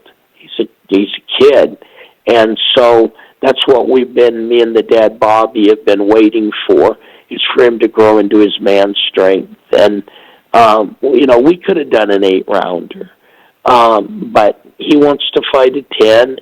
He's ready. He's in great shape, and we think he's ready to go ahead and take a step up. And we're not gonna, I don't rush any of my guys. We're not gonna run him from straight in. But we're going to keep him with good quality 10-round opponents and let him grow and let him learn. Yeah, I mean, he definitely seems to be a power puncher. So I'm interested in seeing him in there with a name that can put that power to the test, like not Hank Lundy, obviously he's not in the welterweight division, but a name I was that we going to know. ask, though, is he campaigning at 140 or 147? Because his last fight was at 140. It was kind of shocking. Yeah, he can fight at 140, and he'd like to win the title at 140. He's like sort of a tweener. He's fought every fight at 43 max. He's came in at 41, 42, 42 and a half, right around there. But he can make 40, and he would like to fight for a title at 140.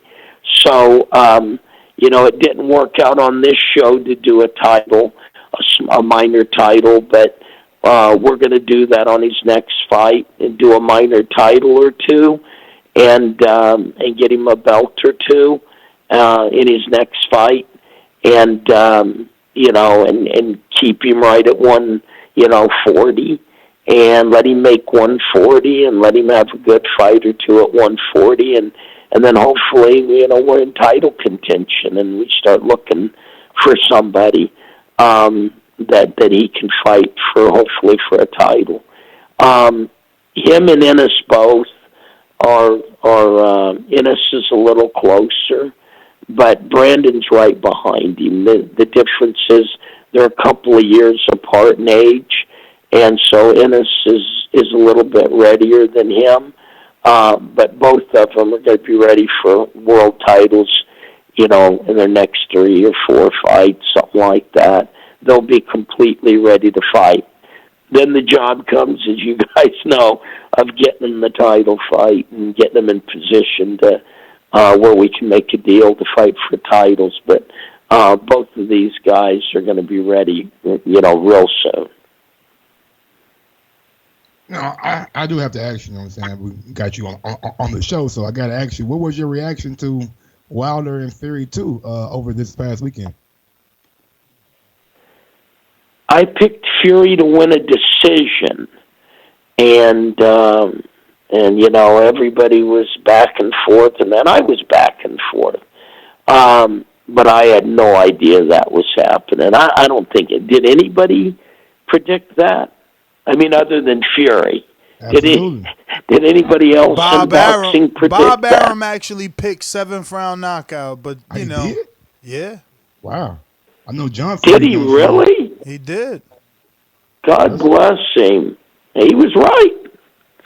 He was right. I didn't see that. I thought this time he would hold on and get through it and win a decision, but I certainly didn't think he was going to do what he did. I mean, that was an incredible performance. Now, I think we all think we got reasons, but go ahead. I have to also ask you. There's been a lot of controversy this week too. What was your reaction when you heard the that Wilder said his costume weighed 45, 50 pounds? This 40 plus pounds, and it weighed down his legs. Yeah, I don't think that holds a lot of water. I don't know. Not a fighter, but I've never heard that before in all the years. I don't think that was the problem. I mean, let me see if you guys agree with everybody's telling me that he just got hit with a shot and got hurt, and something with his ear or jaw, and he never got his equilibrium. Do you guys think that's what happened? Yeah, that's what I seen. After he got hit with that right hand, went down on the first knockdown, he just never got his legs back under him. The ear was bleeding bad. Right. We thought it was an eardrum, but they say it was an earring. I don't know, or a cut in the ear, something like that. But yeah, it was rough. Yeah, he never was the same fighter after that punch. I mean, he got up, and he's got guts beyond, man, he's got guts to hang in there like that. But with that big guy throwing at him like that. But he just never looked the same. He never got going again. You're always waiting for Wilder, right? I mean, whether it's the two Ortiz fights or the first Fury fight, he's always got that right hand, that equalizer that it's not even an equalizer, it's deadly. And it brings him back into the fight. But it's like he had no legs, he had no distance, he had no I think that's what I think. I agree with a lot of people that tell me that they think he just got hurt and he just never recovered. Now, if you were managing Deontay Wilder, would you advise him to take the immediate rematch, or would you advise him to possibly take a fight in the interim, then take the immediate rematch? As a manager, or you'd think that you would want to bring him back against opposition that is right for him, the perfect guy, someone who can't punch, and someone who's right in front of him, and get his confidence back and get his health back, and a couple of those fights. But the kind of money you're paying. Let me ask you that question. If you can make $20 million instead of 3 or 5, or what would you do? Honestly, I'm more hung up on the fact that I think just the way Wilder speaks in the public just rubs off to me that he's a man of principle and a man of pride. And I just feel like maybe that was hurt Saturday night, and he will want to come back and avenge that. I think the money is second nature to the what the WBC belt meant to him. But that's why you gotta have a good team. That's why you gotta have a good team. I think that the team needs to step in. I mean, someone, is it the right decision to go straight into that rematch? They need to decide that. Yeah, no, listen, and he'll fight. I don't think there's any question he'll fight. And I agree with you. I don't think it's about money at all with him. I think it's about his pride and dignity and Cameron, can you move around just a bit? That Vegas service is getting to you. Is it? Can you hear me now? It's really breaking up. Oh, I'm sorry.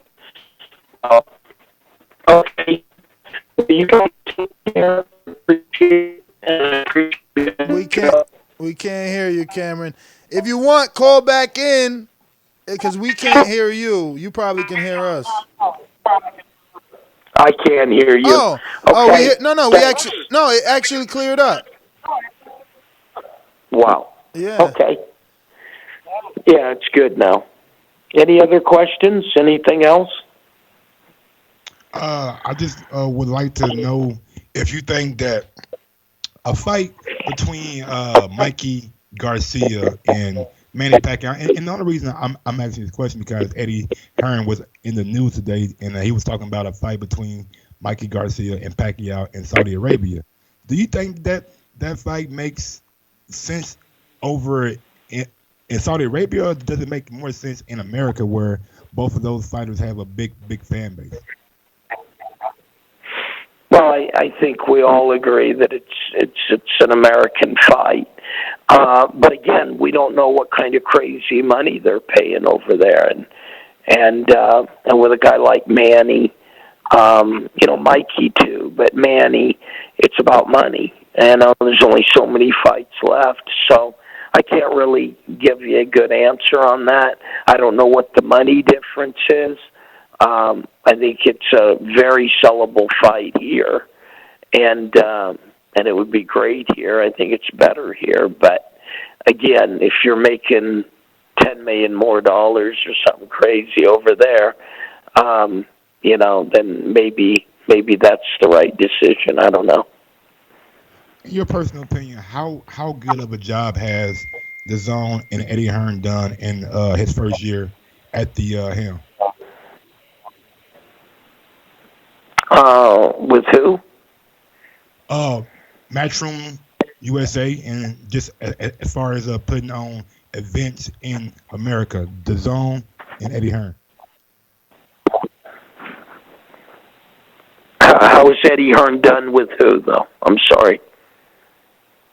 How do you think they've done so far with DAZN? Like, how's Eddie done with DAZN so far? Oh, look, I mean, he's not control.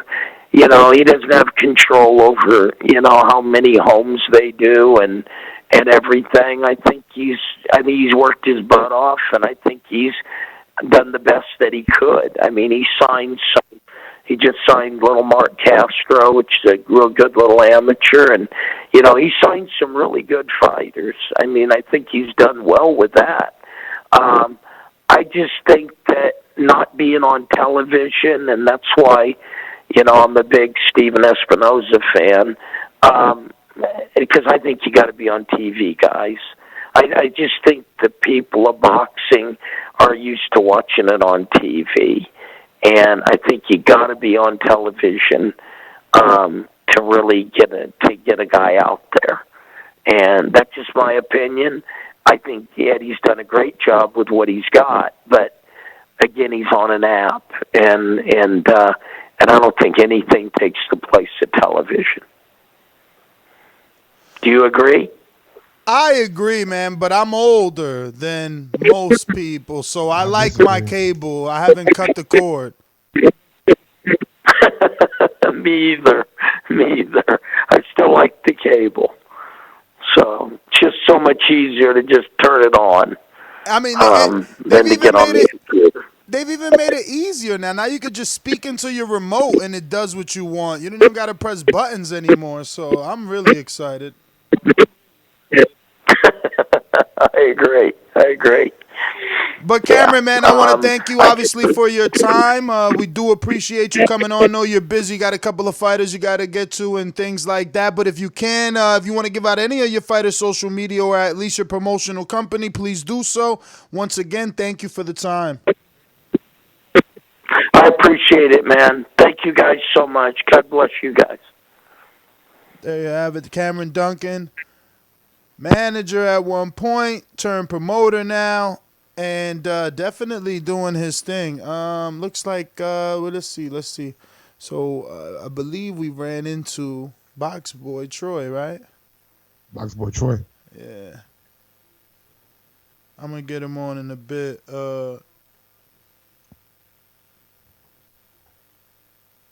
Box Boy Troy.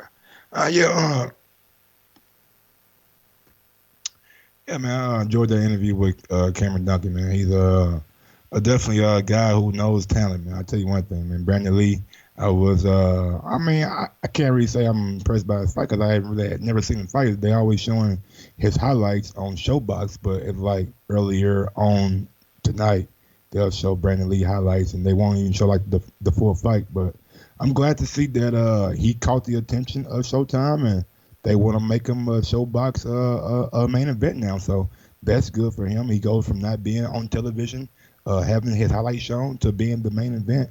So that speaks volumes. So they were impressed by what they seen last time. So I'm happy for him. Jaron Ennis, you know what I'm saying? We all know the talent that he is. Last fight, he got touched a little bit too much for my liking, but he didn't fight the fight that he was supposed to. So he wanted to, I guess, prove a point against that guy.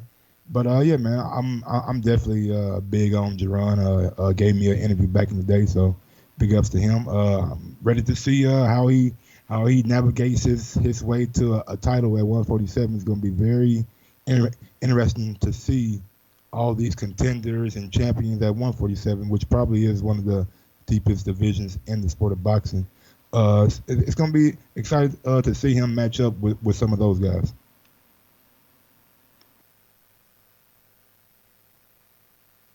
Yeah, man. I hit up Troy. We're going to see if he's going to come on. Anything we got to get to before we open up these phone lines? Yeah, man, definitely got to get to some things. A lot of little trenches came out today in the sport of boxing, man. Let me go ahead and bring that up right quick. We got to the interviews. We got to, number 3. Also, upcoming fight that has been made. We got Usyk versus Dereck Chisora. Fight is done for May 23rd.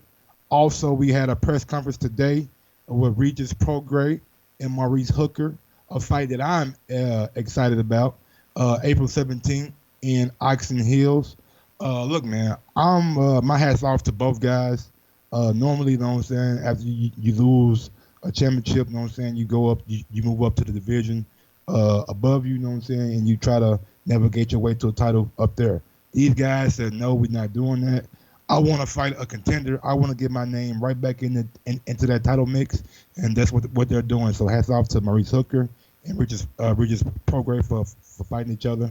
Got some amateur beef too, so that's always good. It's always a good storyline, and big ups to Lou DiBella today for dropping all those F-bombs at the press conference. Also, a fight that was made, Josh Taylor versus Alpanon Kong Song, May 2nd. Let me see the news and notes that we got to get to. Fights this weekend. We got Cletus Selden in action versus Luis Flores. These are going to take place in New York. Also, we got Carlos Takman was fighting this weekend too. I think he's on that same card as Cletus Selden, to be exact. Also, Maxime Vasilov signed a multi-fight deal with Top Rank. He is one of the 175 players. A lot of people are very, very high on him, so we'll see how that plays out. Speaking of Top Rank in 175, the WBO have said that Gilberto Ramirez is no longer in the eliminators for the vacant light heavyweight title. So it seems like Gilberto has no interest in that light heavyweight tourney, and he will no longer be in the running to get that title. Dillian Whyte comes out and says he still wants to fight Wilder even after he lost. I like that, you know what I'm saying? Always been a fight that I wanted to see. Definitely want to see Dillian Whyte and Deontay Wilder get it on. Maybe just for the simple fact that Dillian Whyte just talks a lot of trash. And I want to see how that plays out. You know what I'm saying? In the ring, can he back up all that stuff that he's been saying in the media, all that laughing he's been doing on Sky Sports? Having fun, you know what I'm saying, this weekend. I mean, look, it's fair game, fair play, you know what I'm saying? It is what it is. Wilder has done it to him, so he feels like he has to do it back to him. So it's fair game, but I just want to see those guys definitely duke it out. You know what I'm saying? I think we all can agree that fight will be a good fight with the build up, trash talk. You know what I'm saying? Even if a damn belt is not on the line, but definitely think Wilder's gonna get his belt back from Fury. But what else we got?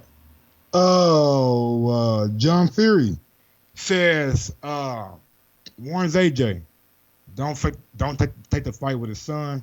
His son will wreck you. John Fury, like, look, man, I thought he was crazy the other day when he said he was gonna bet David Haye money that his son was gonna knock out Deontay Wilder. But he seemed like he's been a little prophet of sorts lately. So maybe Fury will wreck AJ. Maybe, who knows? You know what I'm saying? I don't know. I don't mean, like, this past weekend just shows me how much I don't know boxing. You know what I'm saying? Like, I did not see what happened this past weekend coming. Could have told me 1,000 times over and over and over and over again, but I wouldn't believe you at all. But it is what it is, man. Max Kellerman said the best boxing is a theater of the unexpected. Also, some breaking news that I thought was a very good move for Josh Taylor. Josh Taylor has announced that him and Ben Davison are now going to be trainer and fighter. I think Josh Taylor, that is a great move, hiring Ben Davison. I think some things that you probably need to work on was fighting at range, and Ben is good at that. Your inside game is already on point. You showed that in the fight with Regis Prograis. I think Ben Davison is a good trainer for your style, and I think you guys will have a lot of success together. Got anything you want to say about that? Yeah, I'm shocked. That's a good little union, man. Shout out to Ben Davison. God bless, man. You know, when one door closes, another one opens. You know, that Fury performance in the first fight was definitely, you know, it gave him resume. It gave him, you know, credibility. And then his breakdown, you know, people loved it. You know, he did a great breakdown for the second fight, and people loved it. He's a likable guy. They like him. And I'm happy to see such a young trainer get so much popularity and opportunities, because Josh Taylor is that's a big name, bro, with multiple titles. Two real titles in the ring, which represents him being number one.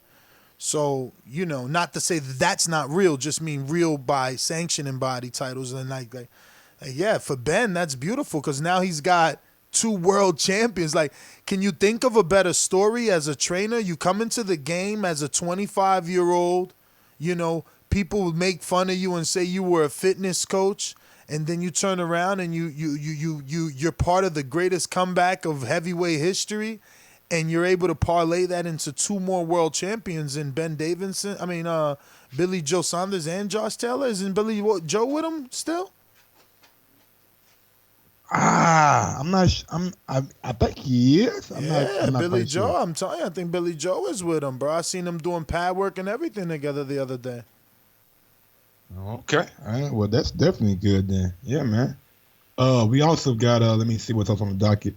We got Andre Dirrell. He was on. Oh my God, Akin Barak show called again. This. I'm sorry. It's on. Sirius XM. Andre Dirrell was on their show. It's on Fight Nation on Sirius XM? Fight Nation. Okay. Yeah. He was on their show, and he says that he was yelling at Mark Breland to throw the towel in. Like, I don't know why he came out and felt like he had to give an interview about this. But yeah, man, he said he felt like he was worried over there. You know what I'm saying? And he was one of the guys that was doing all that screaming. So. I don't know how much you guys want to take that with, but yeah, thought that was interesting. It was floating around on Twitter today. Let me see. Said that, and only thing left we got this weekend, Showbox Friday night. We got Keith Hunter versus Sarnjek Beck, Ramakov, junior welterweight. Keith Hunter, is that Michael Hunter brother? Hell yeah. And the fight is off. Malik Hawkins ain't fighting. He got sick. He's injured. This dude finds somebody else I don't even know. He's probably good and I don't even know, but it's like it came out of nowhere. I ain't been able to do the research. This is a last-minute replacement. I know that. I was disappointed. Yeah, I didn't know that was going on. I was like, Keith Hunter, I thought. Yeah, no, man. Malik Hawkins pulled out. He's injured. His team told him to pull out. He doesn't believe that the Vegas doctors was gonna approve him anyway. Yeah, man. Dude, we built that fight up. Killed me. Crushed me. Yeah, man. That's crushing. But what's the name is still on that card? Richardson Hitchens. Yes, sir. He fighting Nick De La Ban. 10-round welterweight fight. Also Kevin Newman, the second, who's been trained by guess who, Ness? Who? Guess who Kevin Newman, the second, been trained by now? Joan Guzman. Nah, Roy Jones. He's fighting Genick, some guy in a super middleweight fight, 10 rounds. Also, we got Badell Riley on that card. He's facing Muhammad Abdullah. Shit, bro. This is a rematch, bro. He just beat this dude in a split decision. Mm-hmm.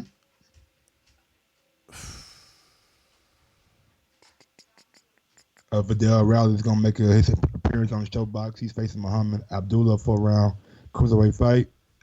People who don't know Badell, he is the trainer of KSI. You know what I'm saying? So he's progressing on with his boxing career.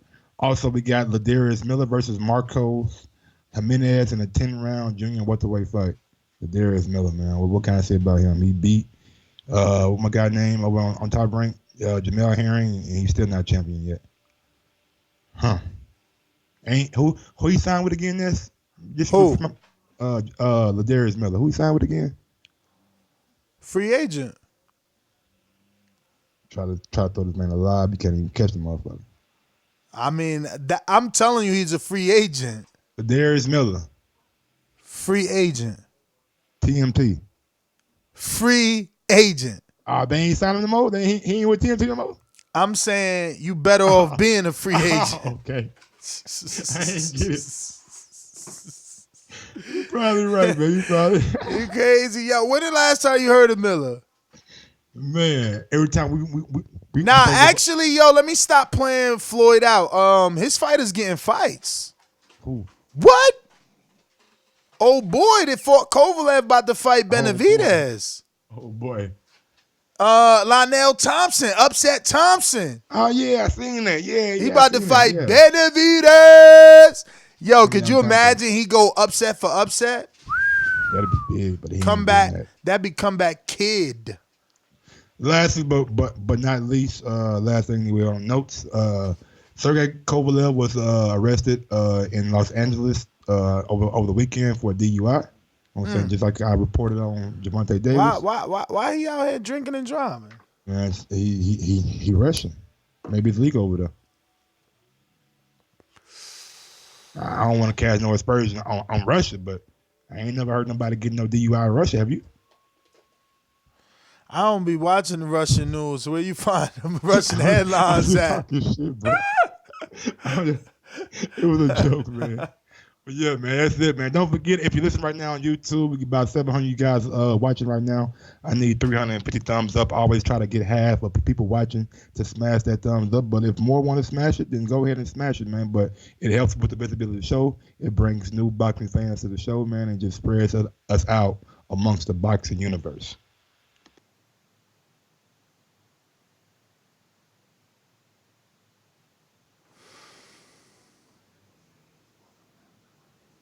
Exhale, baby.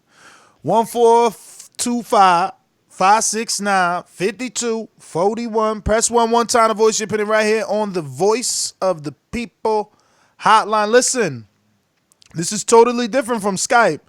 Don't jump off the line because you will lose your place in line. You know what I mean? Don't jump off the line. Don't even click over to get that call. I don't know if that takes you out the queue, to be honest with you. Maybe you could click over to get that call, but don't jump out because you're going to be left behind. You know what I'm saying? You're going to be left behind.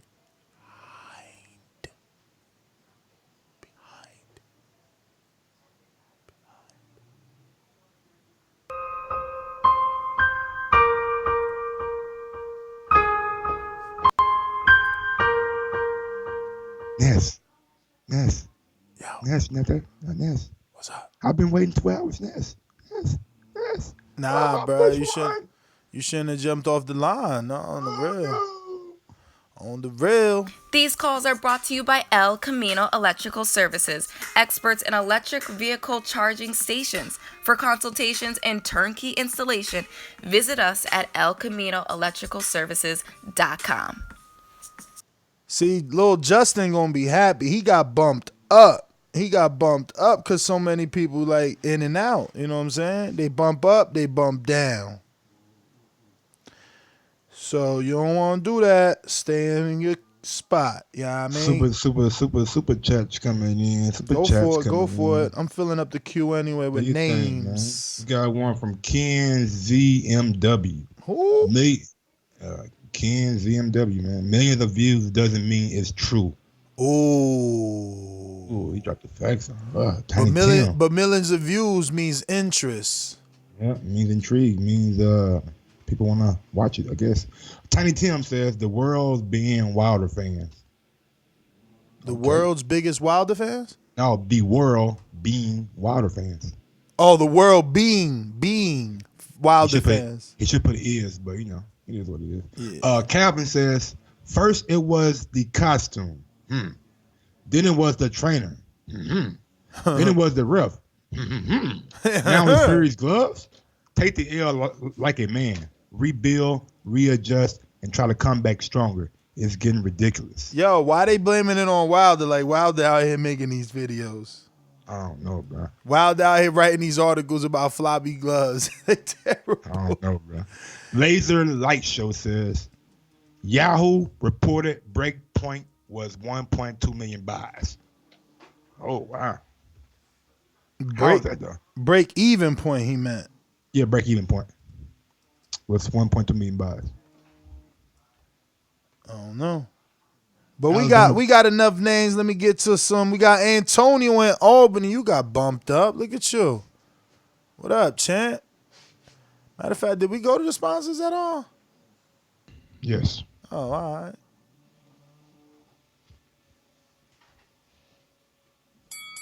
Hello. What up, bruh?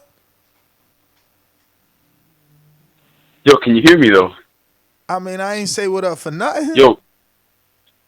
Yo, nah, I just took myself out of Bluetooth, yo. Nah, yo, but yo, real quick, man, before I get to my main topics, yo, it's crazy how you get like you guys have been doing back-to-back shows nonstop every day. That I actually listened to shows before the actual, main event, which Wilder and Tyson Fury. It's hilarious listening to the shows before the fucking main fight happened, and just listen to all the people talking, and then the fight happens, and you know the result. It's just hilarious, bro. But anyways, Deontay Wilder, man. Yo, I'm gonna be honest with you. I love fucking Deontay Wilder, man. Like, as an American fan, bro, like, for real, man, I love Deontay Wilder, man. I just hope for the best for him, but this whole excuse, man, is fucking embarrassing, man. Like, for real, I'm like, and then knowing the fact that he said what he said at the Joe Rogan show, it's even more embarrassing, bro. Like, I just hope that the third fight happens and he proves me wrong, bro. Like, for real, like, I hope he proves me wrong and he knocks out Tyson Fury if the third fight happens. But other than that, man, I got Mikey Garcia this weekend. What's his guy's name? Jessie Vargas. Like, obviously, he's the ABC fighter, bro. He comes forward, and Mikey Garcia's gonna just tear him apart and probably win a decision. You know what I'm saying? But other than that, this whole Deontay Wilder thing got me fucked up, bro. Like, after the fight, in the post-fight interview, he said, okay, the best man won tonight. But then, like, fucking a couple of days later, man, he came up with all these excuses, man. It's like, it's making me look bad, bro. Like, as a U.S. fucking boxing fan, man, like, I just don't like this at all, man. It's giving me a bad taste, man. And it's crazy, man. I love fucking Wilder, man. And I just wish he wouldn't have done this, man. But other than that, man, I just hope the third fight happens, man, this year, at the end of this year, and he proves me wrong. Other than that, man, good fucking show. And not lately, this been fucking for the last couple of years, man. You guys haven't been coming out with some fucking great episodes, man. And all these interviews, bro. Yo, next, man, you a beast. But other than that, man, I'm out. All right, champ. Thanks for calling in. We got a new call in the 408.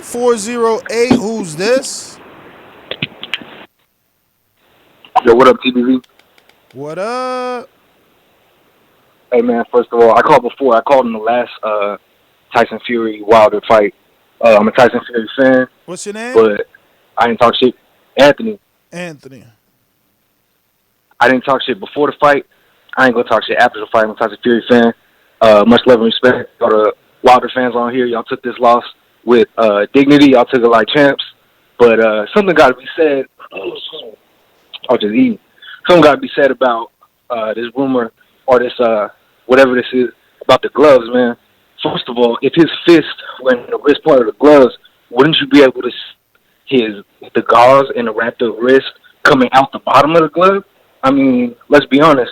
And wouldn't there be like 2 points of articulation? Wouldn't you be able to see his actual wrist, like where his forearm is supposed to be, if he really had his fist in the wrist part of the gloves? I think all he was doing was slapping with that check left hook, which I've seen a lot of people do. I can't think of very many, but like when you fight, what's his name? Not Nicaraguan dude. But a lot of people slap with that check left hook to line up the right hand. That's all he was doing, man. He was doing good boxing. Give that man his credit. And another thing, with all due respect, I'm not talking shit, but I don't think Wilder won that second round. A lot of people giving him credit for that. I think he got shut out the whole fight. All he did was land a couple light jabs to the body and 2 right hands. And I don't think that's enough to win the round with Tyson Fury out there boxing his face off. Just my personal opinion. Shout out to Mikey Garcia and Julio Cesar Martinez. I hope they both get big wins. And I hope Chocolatito gets a big win and retires, rides off in the sunset. He ain't got nothing left to prove. But, yeah, shout out TBV, man. Y'all off the hook. I don't always agree with y'all, but I always respect y'all. I'm always hit that like button, man. Thank you. That's my call. Thank you, big dog. Thanks for calling in, man. We appreciate it. Let me see what we got up here. Super chat coming in from Alexander Wilson. Fox only paying $60 million a year to PBC. They can't put Wilder on Fox when he's making $20 million. That's 1/3 of the budget. Fox was paying UFC $150 million a year. And we got one coming in from Mad Bent 100. It wasn't the suit, it was the punches. And we got one from Mad Bent that says TBV for life. Bomb Squad. Big ups to Mad Bent, man. We got one coming from Wiley on 24s. Assault in the ring. Those gloves were with facts. Those glove pattern had been moved to one section. All right. And we got one from Wiley on 24. He said, you move the pattern and you punch the wall for the backing to stay on one side. Looks normal, but you have a weapon on the other side of your hand. Bro, I'm so tight, man. I hate Androids, bro. Like, why people got Androids, man? I'm sitting here trying to text somebody that I'm texting with on my phone. I'm trying to text them this box rec on my computer, but the whole message on my phone ain't showing up on my computer. Why? Because some Android shit. So it's taking forever. If you text me, that shit popping up on every single one of my computers. You know what I'm saying? Good in the morning. Hate fucking Androids, bruh. Garbage. Garbage. Who next, man? Justin in New Jersey. What up? What up, little Jay? What's up, you guys? Ding, ding, ding. Hello? Justin, what up, man? There you go. Yes, I was just listening to the Sugar Ray Leonard hotboxing with Mike Tyson, but man, this is such a, I got Garcia in this Jessie Vargas fight, but man, I will tell you, Matchroom Boxing did not feed him a tune-up fight after that Arrow loss, because a big factor, this is at 147. I was like, all right, Mikey Garcia took his chances, failed against Arrow, time to go back to in those 135-pound, close to that type weight classes. No. He gets Jessie Vargas, who's taller than Errol Spence, more reach than Mikey Garcia. Jessie Vargas is the natural bigger man, but I got Garcia by decision. But, okay. I don't mean to self-promote here, and you guys do not watch my Maurice Hooker interview. The mic was chipping in and out. That's the last time I'm working with that type of microphone. But, he said something about, I want to face the winner of Mikey Garcia and Jessie Vargas. As you know, Maurice is signed to Matchroom. They're both signed to Matchroom. And, I'm not saying anything, but there could be talking to Eddie Hearn. You never know. Ness and Mike. You never know. I agree, right? Man. I agree, man. Eddie could be doing anything to try and keep Mikey there, because Mikey's not officially signed. Remember, it's a one fight with options, so he could say, "Hey, take the winner of Hooker. Hooker's available, and we'll throw you another $7 million." Yeah, but. Man, all I'm saying is that you guys are counting out Jessie. This fight ain't at 135. This is at 147. And we saw Mikey Garcia's first performance at 147. Errol won. I felt like Errol could have really TKO'd or stopped Mikey if he pushed the pace a little harder, but, can I give a shout-out to my YouTube? Go for it, champ. Can I? Of course, right. Champ, of course. Live fight interviews, I even was on TBV once, Free Fights TV, and the YouTube channel got deleted, so I had to grind all the way back up. We 14 away from 400 subscribers, no bots, all hard work, live interviews, boxing, and MMA. That's it, man. I've interviewed you MMA champs, boxing champs. Thanks, TBV, Ness, and Mike. Thanks. Justin, keep grinding, baby. Get some little. You need like a. I mean, you too young for Red Bull, man. But Tell your mom put a little extra sugar in the Kool-Aid, man. You like, I do interviews and you gotta give me some more. Like I do interview, you know what I mean? Get a little more animated, baby. Just a little bit more pep, not animation, just a little more pep in the step. You know? About 6 a.m. He was like, we got 400 subscribers, all real people, no bot. Like, come on, Jay, we got 400 subscribers. Don't forget to subscribe to my YouTube channel. What is this channel, Mike? You know about her? Justin. Shout out to Justin, man. We like you. We got V in Jacksonville. What up? What up, V? What it is, guys. You can't stunt. Y'all niggas gotta be embarrassed for this whole Wilder shit, man. I mean, this shit is embarrassing.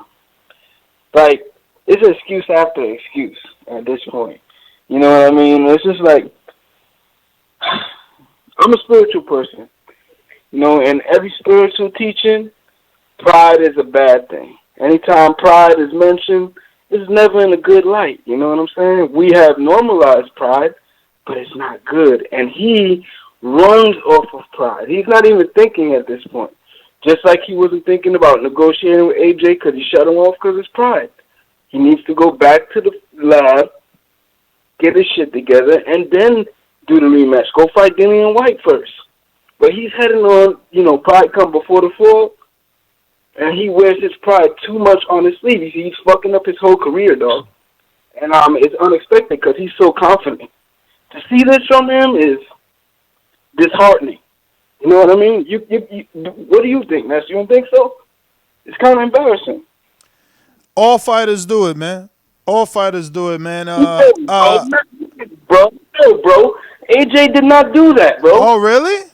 He didn't do that, bro. Google no, it. No, he didn't do that. I'm not gonna go back and forth with you. Google it, cause I thought he no, said. But you, I thought he said. I thought he said. That say he gonna make no excuses, and he's not gonna hide behind nothing. That man won the fight. There might have been a reason, but I'm not gonna discuss it. That's not for me to say. That man won the fight clean, straight up. That's it. That's what AJ said. That is what AJ said. And then what else he said? Come on, man. Stop doing revisionist history, blood. What else he do? You know that man. What else he say after that? Why you leaving shit out? What did he say? There's no excuse for AJ. What is the punch from the gods? Oh! Hold on. What else? What else he say? What else he say? The punch from the gods is excuse? Oh, that's not? The punch from the gods. That's not? Y'all niggas is stretching. 40 pounds. I was tired because of the 40 pounds. I was tired. The rest. Sugar Hill and anxiety attack. Anxiety attack. Anxiety attack. Anxiety. He didn't say that. First boxing history. Didn't say that. First boxing history. He didn't say that. He didn't say that. They ran with it on Sky Sports. They ran with it on Sky Sports. He didn't say that. Everybody was running with it, but he didn't say that. All his acquaintances was saying, well, we heard he had an anxiety attack. We also was running with Max Kellerman when he said what he said. We also ran with that for a second. What he said? Okay, but that's what not. He said? That wasn't. That didn't come out the horse's mouth. I don't know what he said, but that is your time. But yeah, man, like I said, they all make excuses, man. I mean, Emmanuel Stewart had a fighter. Somebody was just on the show we interviewed that told us that Emmanuel Stewart had a fighter with a famous name. I just can't pinpoint it right now. That he blamed it on a massage to the legs before the fight. You know, people blame it on everything. Pacquiao blamed Mayweather where they sold 4 million pay-per-views. He said it was his shoulder, and he never got surgery. So, like, come on, dog. Like, let's stop acting like this the first person. I mean, we just see Harrison blaming on a water bottle. Like, you know, y'all can say what y'all want, man. You know, the thing is it's Wilder's turn. So no one else has ever done this except him, and that's okay. And then the next fighter will do it, and it'll be that fighter's turn, and no one else has done it besides him. You know, that's just like when AJ won the fight in the fashion that he won it, which was absolutely hypocritical to what he said about the way that Fury won the fight with Vlad. But it was his turn to do it. It was his turn to use that style. So it is what it is, champ. But I hear you, man. This is still the place for you to call in. You know, especially on a Thursday and a Sunday, you get your 3 minutes per call, and you get to express your frustrations and celebrate right over here if you got to. Mr. Info Joe. This portion of the show we call. Oh, shit, Joe. Oh, shit. It ain't your go, champ. It ain't your go. I'm sorry. BoxingWords.com. Oloki, you are next, my friend. Por eso lo vuelvo a repetir. La era del Canelo es la mejor porque peleó con los mejores. La suerte es para los mediocres, my friend. BoxingWords.com. Yo, what up, Ness? Mike? How's it going? What hey, up? Say, man, I don't ever mind Info Joe going ahead of me, man. He's an alumni caller, so, I don't ever mind that. But let me just say, man, real quick on the glove thing. Look, the commission inspects your gloves. They write the name of the commission on the tape, and when you get in the ring, the first thing the ref does is grab your gloves, get a feel for them. They just don't publicize it and show it the way we do in the UFC. At the end of the day, man, it is what it is. Wilder, he lost. Let's get the rubber match. Let's see if he can make something happen in the third fight, and just move on, man. Somebody hit the nail on the head earlier about the whole glove thing. Your wrist would be like popping out. And as far as padding, guys forget padding is not for the protection of the fighter. It's for the protection of the fighter's head. It's for their hands. But I think Wilder should embrace this bad guy role coming into the third fight, because a lot of casual fans and analysts on ESPN and stuff have shown that they're not interested in a third fight. So with this outrage of the excuses, there's going to be some people that dislike Wilder more because of it. So I say you run with that if you want to bring up those pay-per-view sales to go even higher. But, that's just, I don't know if he's got that in him, but I think if he makes the little heel turn, that'll definitely be beneficial for pay-per-view. Other than that, my money's on Mikey this weekend, and Patreon. Get on your Patreon, subscribe to Border Wars. It's going to be a great time. Mike, I wish you could be coming out. Best of luck on your surgery. But yeah, y'all tune in. It's going to be a great weekend. Ness, I'll see you tomorrow, brother. You already know. Joseph, Big Supermax, thanks for calling in. We're going out to the ringer. Josh, North Carolina, what up? What up, TVV? What's good? Hey, Ness, you said I got 3 minutes. Sure do. All right, let me cook real quick. First of all, you UK fans, you AJ fans, y'all can gloat. Boy lost. But one thing y'all can't say, my boy lost to a top tier heavyweight, number one heavyweight in the world. And y'all boy lost to a fat, out of shape, nobody. Well, really, if you want to be technical, it was a nobody to the boxing world. I don't know. Hardcore boxing fans knew who he was, like me, myself, and TBV. Nobody else really knew who he was.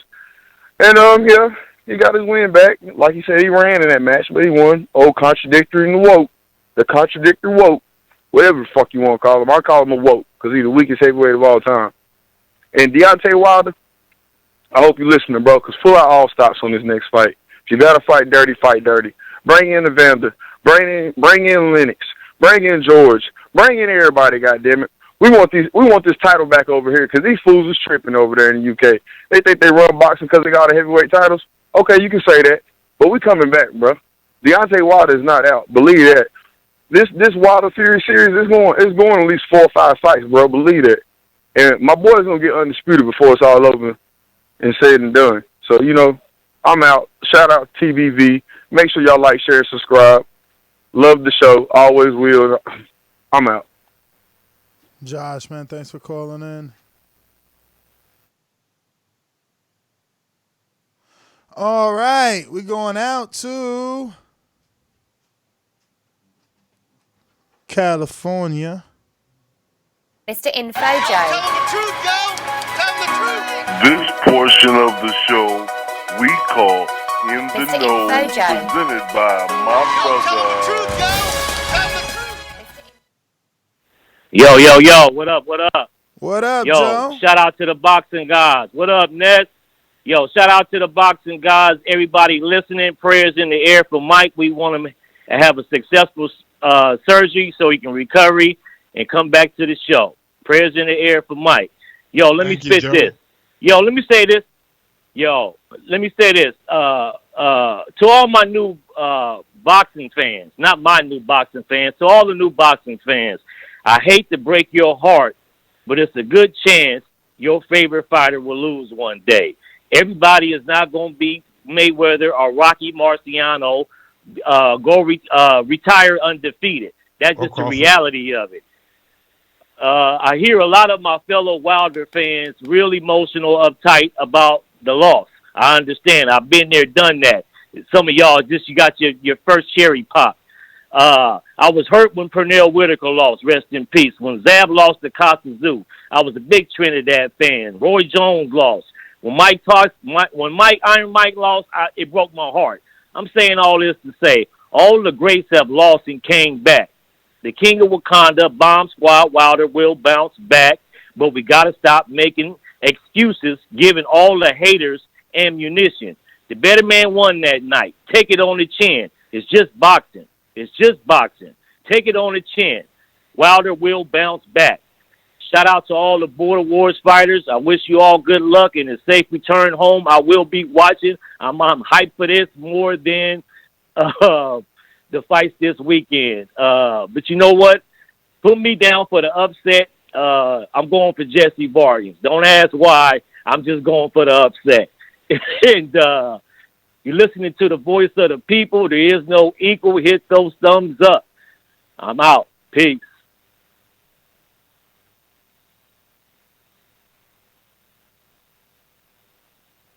All right, info, Joe. Thanks for calling in, homie. Yeah, I guess I give you the same message. I hear, huh? Oh, never mind. Go ahead. I'm sorry. Go ahead. Let me check my phone if you sent me something. No. I ain't seen nothing. It wasn't me. Oh yeah, so I'm just reading this super chat and I hear him. I like his hustle. That's how you do it. That's like a paid advertisement. He said like CBD coffee from Crazy Calm. 10% off with the code Floyd.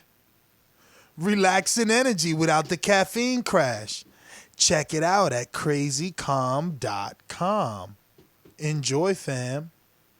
Boxing glove emoji with the award. He obviously, like, that's just straight up advertising because I've never seen that channel in my life. You put that on the screen. Give him some more advertising. But yeah, man, smart Yo, guy. And he's Mexican? Is it Mexican? That's his Mexican pesos? MX, right? Right. Damn, you made your CBD coffee. Shout out to you, hustler. That shit probably strong. Shout out to you. I'm about to check his channel out. Let me see. I'm about to check his damn coffee out. So what's up with that CBD coffee? He look pretty white. I mean, I don't know if that's him. It could be someone tasting it. Why? Let me see. Yeah. Ain't no white Mexicans around? I mean, Canelo! Oh, wow. He looked like that white as Canelo. I mean, the official YouTube channel, Crazy Calm CBD Coffee. I think I believe in CBD. Mikey sent me that stuff, and it works, man. I told you. Matter of fact, I'm about to take a gummy for my knee right now, bro. My man. I swear. Shout out Mikey Garcia. You know what I'm saying? Too bad he ain't seen I'm mad. I ain't got no more gummies, though, because now I got to use, he sent some extra, so now I'm going to have to, like, put drops in water and shit like that. Too bad he ain't sent it to the guy in the wheelchair, you know? Yeah, because they wanted me to do a taste testing. I'm fucking with you. I said, no, send it to me first. Make sure it's good. Dub Man, Michigan, what up? What up, though, Ness? What up, though, Mike? What up, Dub? Y'all give me a second. I like the Wilder stuff. I'm done with it. He made excuses, whatever. But what I'm gonna do is go with the first part of the show when y'all was talking about the pay-per-view buys and shit like that. Will anybody explain to me why us in the United States gotta pay $80 and they only gotta pay $25 in the UK? That's the first reason why niggas ain't buying pay-per-view no more. The second reason is with people like Mike Tyson Floyd Mayweather, Oscar De La Hoya, big superstars. Everybody knows them, right? So with Deontay Wilder, how are you going to sell 1 million pay-per-views with somebody that's not fully nationally known? I've been seeing this since the beginning of Wilder's career. He is the most mismanaged boxer that I've seen in the history of the sport. One thing that Americans love is fucking knockouts. How do you got 40 knockouts, but half of the country don't know who you is? He should be on every commercial known to man. And I know I'm on limited time, but I'm going to let y'all know Mikey Garcia is my favorite fighter.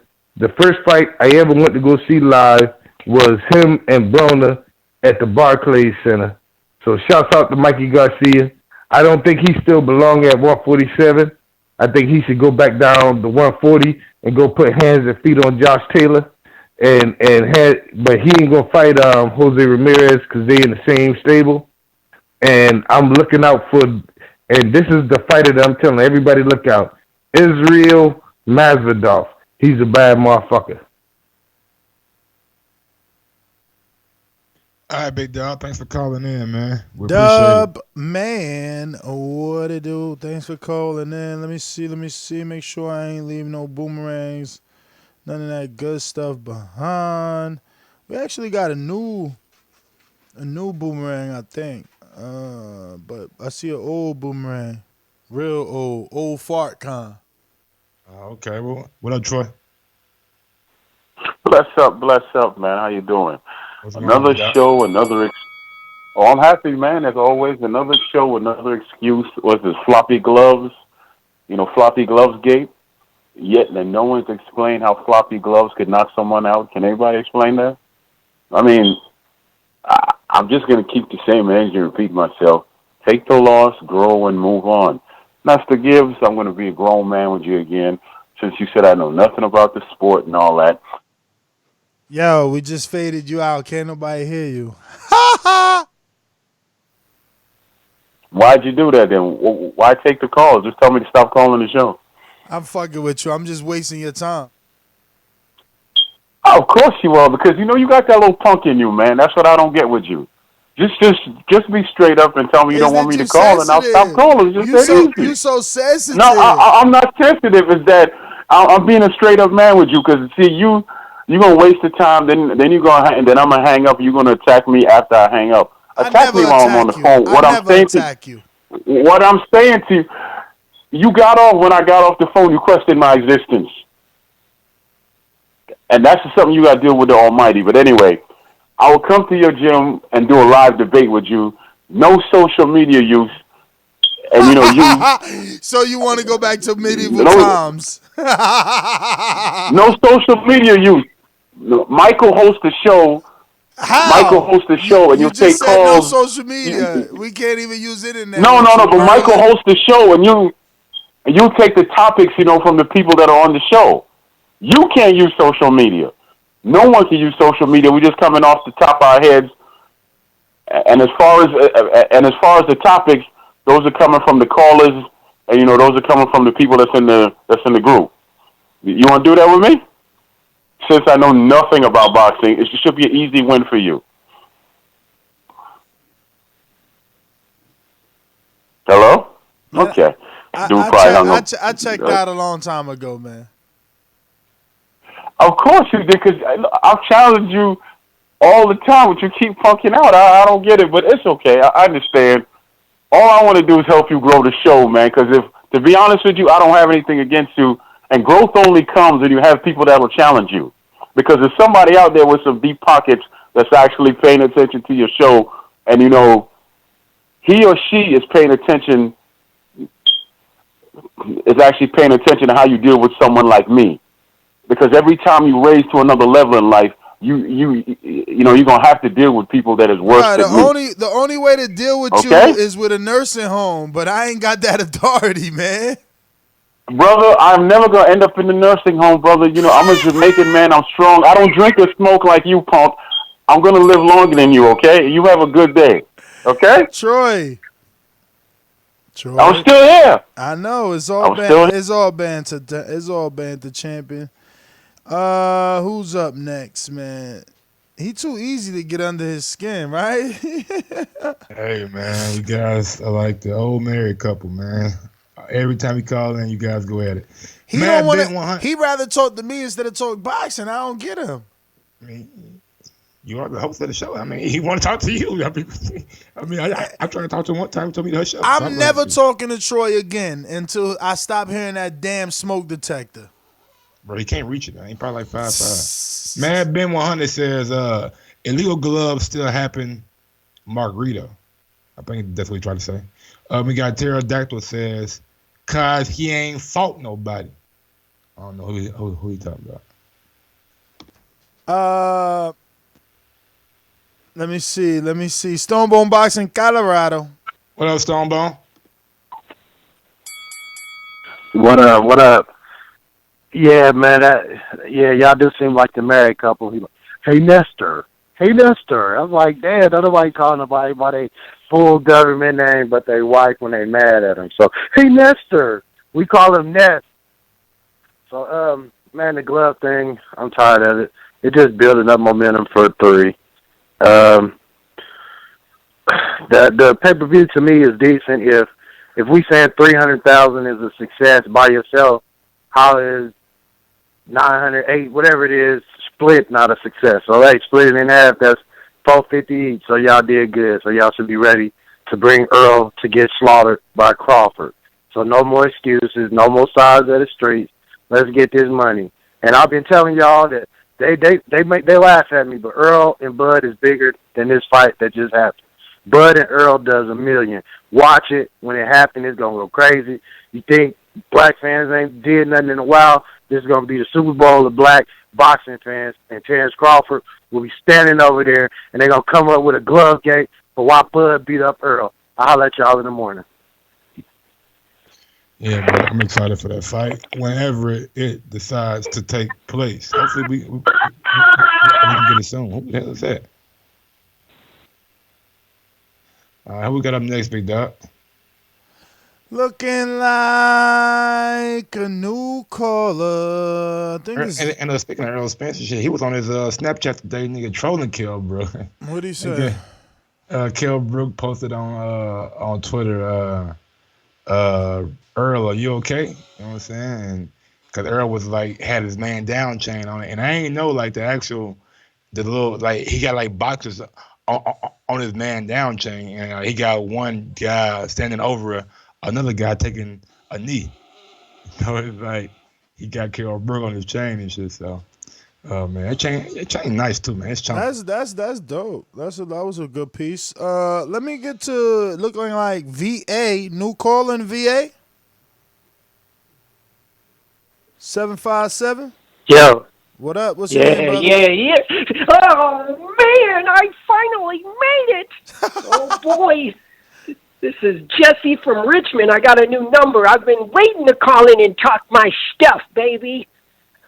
Jessie from Richmond. What up, brother? Man, what's good? What's happening? What's cracking? What's popping? What's shaking? Just these fights. Oh, snap, man. I got the bell and everything. Yeah, so, I don't know what to say, man. I'm excited about the Mikey Garcia, the Jessie Vargas, I tend to favor Mikey in that one. We'll see what happens, Is he going to fight on his back foot?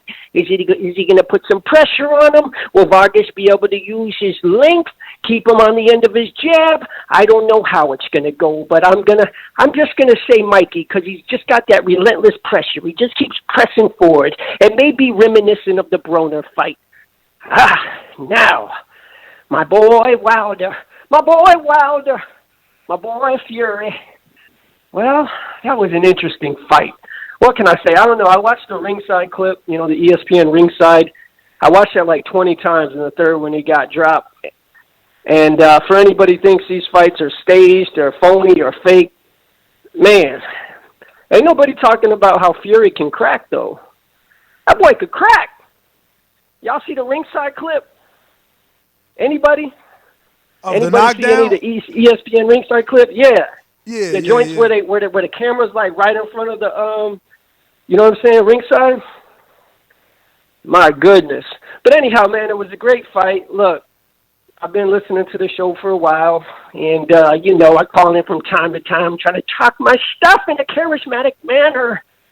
So that's all I really got, man. I don't know about the glove stuff, and all the controversy surrounding the crazy costume, etc. I'm just happy to watch a good fight, champions rebuild themselves, right? A lot of people have taken L's, right? Klitschko took an L. Yeah, he was a little over the hill, but that's besides the point. Iron Mike took a few L's. It is what it is, man. Nobody thought Buster Douglas would do him dirty like that, but it is what it is, man. I'm out. Peace. Jesse, thanks for calling in, Richmond. Entertaining. Very, very entertaining. In a charismatic way. You heard him. Yes, sir. You heard him. All righty then. Going to... Jiminy Crickets. We got Aaron. Aaron, what up? What up? Wrong. What's up, guys? Make prayers and for your surgery coming up, Mike. So good looking. Come through that with flying colors. Anyways, yeah, again, these casual fans acting like idiots. Again, Wilder's not the one coming out with the glove scandal. It's everyone else, all the writers. So they obviously put the blame on Wilder. That's funny how that happens. But if Fury did cheated, which, we would have to see and probably look at a lot of different angles on the gloves, doesn't surprise me. He came into the ring with his trunks super high. You could hear Kelly Bayless even check him when they had the face-off. Here's UK guys who have, therapeutic exemptions, B samples, Dylan White. So this is the UK. This is what they do. So, if it is true, it doesn't surprise me. I know Wilder will come back. I still have faith in him, and I know he's going to knock out Fury. Wilder's not making excuses. Not once did he say anything about the costume to say that it was because of that he lost. No one talks about how he praised Fury and gave Fury the props for winning the belt, but he just made a statement, and people take it and they run with it. He didn't say that's the reason why he lost. He didn't say Kenny Bayless was the reason why he lost. He didn't say Mark Breland was the reason he lost. He just stated stuff that happened. That's all it is. Leave it where it's at. Compartmentalize what it is. That's it. Besides that, great numbers on the pay-per-view. That's not even the apps. That's just the pay-per-view buys. You don't even know what the app sales are, so it's probably definitely close to over 1 million. Great job to Wilder and Fury. And, that's pretty much my call. One last thing is kind of find it funny that no one's talking about this former WBO heavyweight champion Joseph Parker, who's fighting this weekend, fighting another tomato can. You know what I mean? Again, another overrated hype guy that hasn't proved his worth in the heavyweight division besides that controversial decision over Ruiz that everyone knows he won. If he wasn't in New Zealand, he wasn't get the win. So, again, Parker, why don't you step up and fight a real guy like Ortiz or somebody else? That's my call.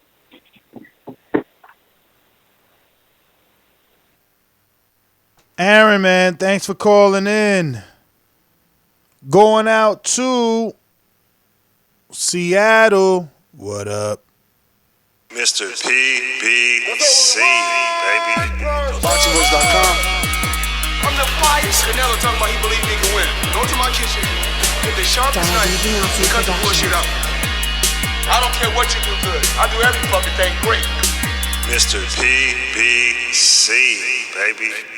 What's going on, Don? What's up, homie? Yo, what's good, Mr. Mike? It's a beautiful day in PBC neighborhood. To all the shit, everybody has excuses. Even fucking Canelo fans have excuses that, hey, man, he's young. The dude was a boy. He got beat by a man. So, this shit can go deep. To this glove shit, shit, you never know, man, what's up. I've seen the Nicholas Asbury shit before. Tyson Fury's a gypsy. He gonna do what he gotta do. I'm doing some research right now. Them niggas really do what they gotta do to get that bread in history. To the interview, to the people who called in for the interviews and stuff, that was good interviews. This Deontay Wilder shit is getting old. It's like the 8th video. It's cool. I'm handling like a champ. But can't wait to see what this shit's about. So we're going to start watching some more videos. And that's my call.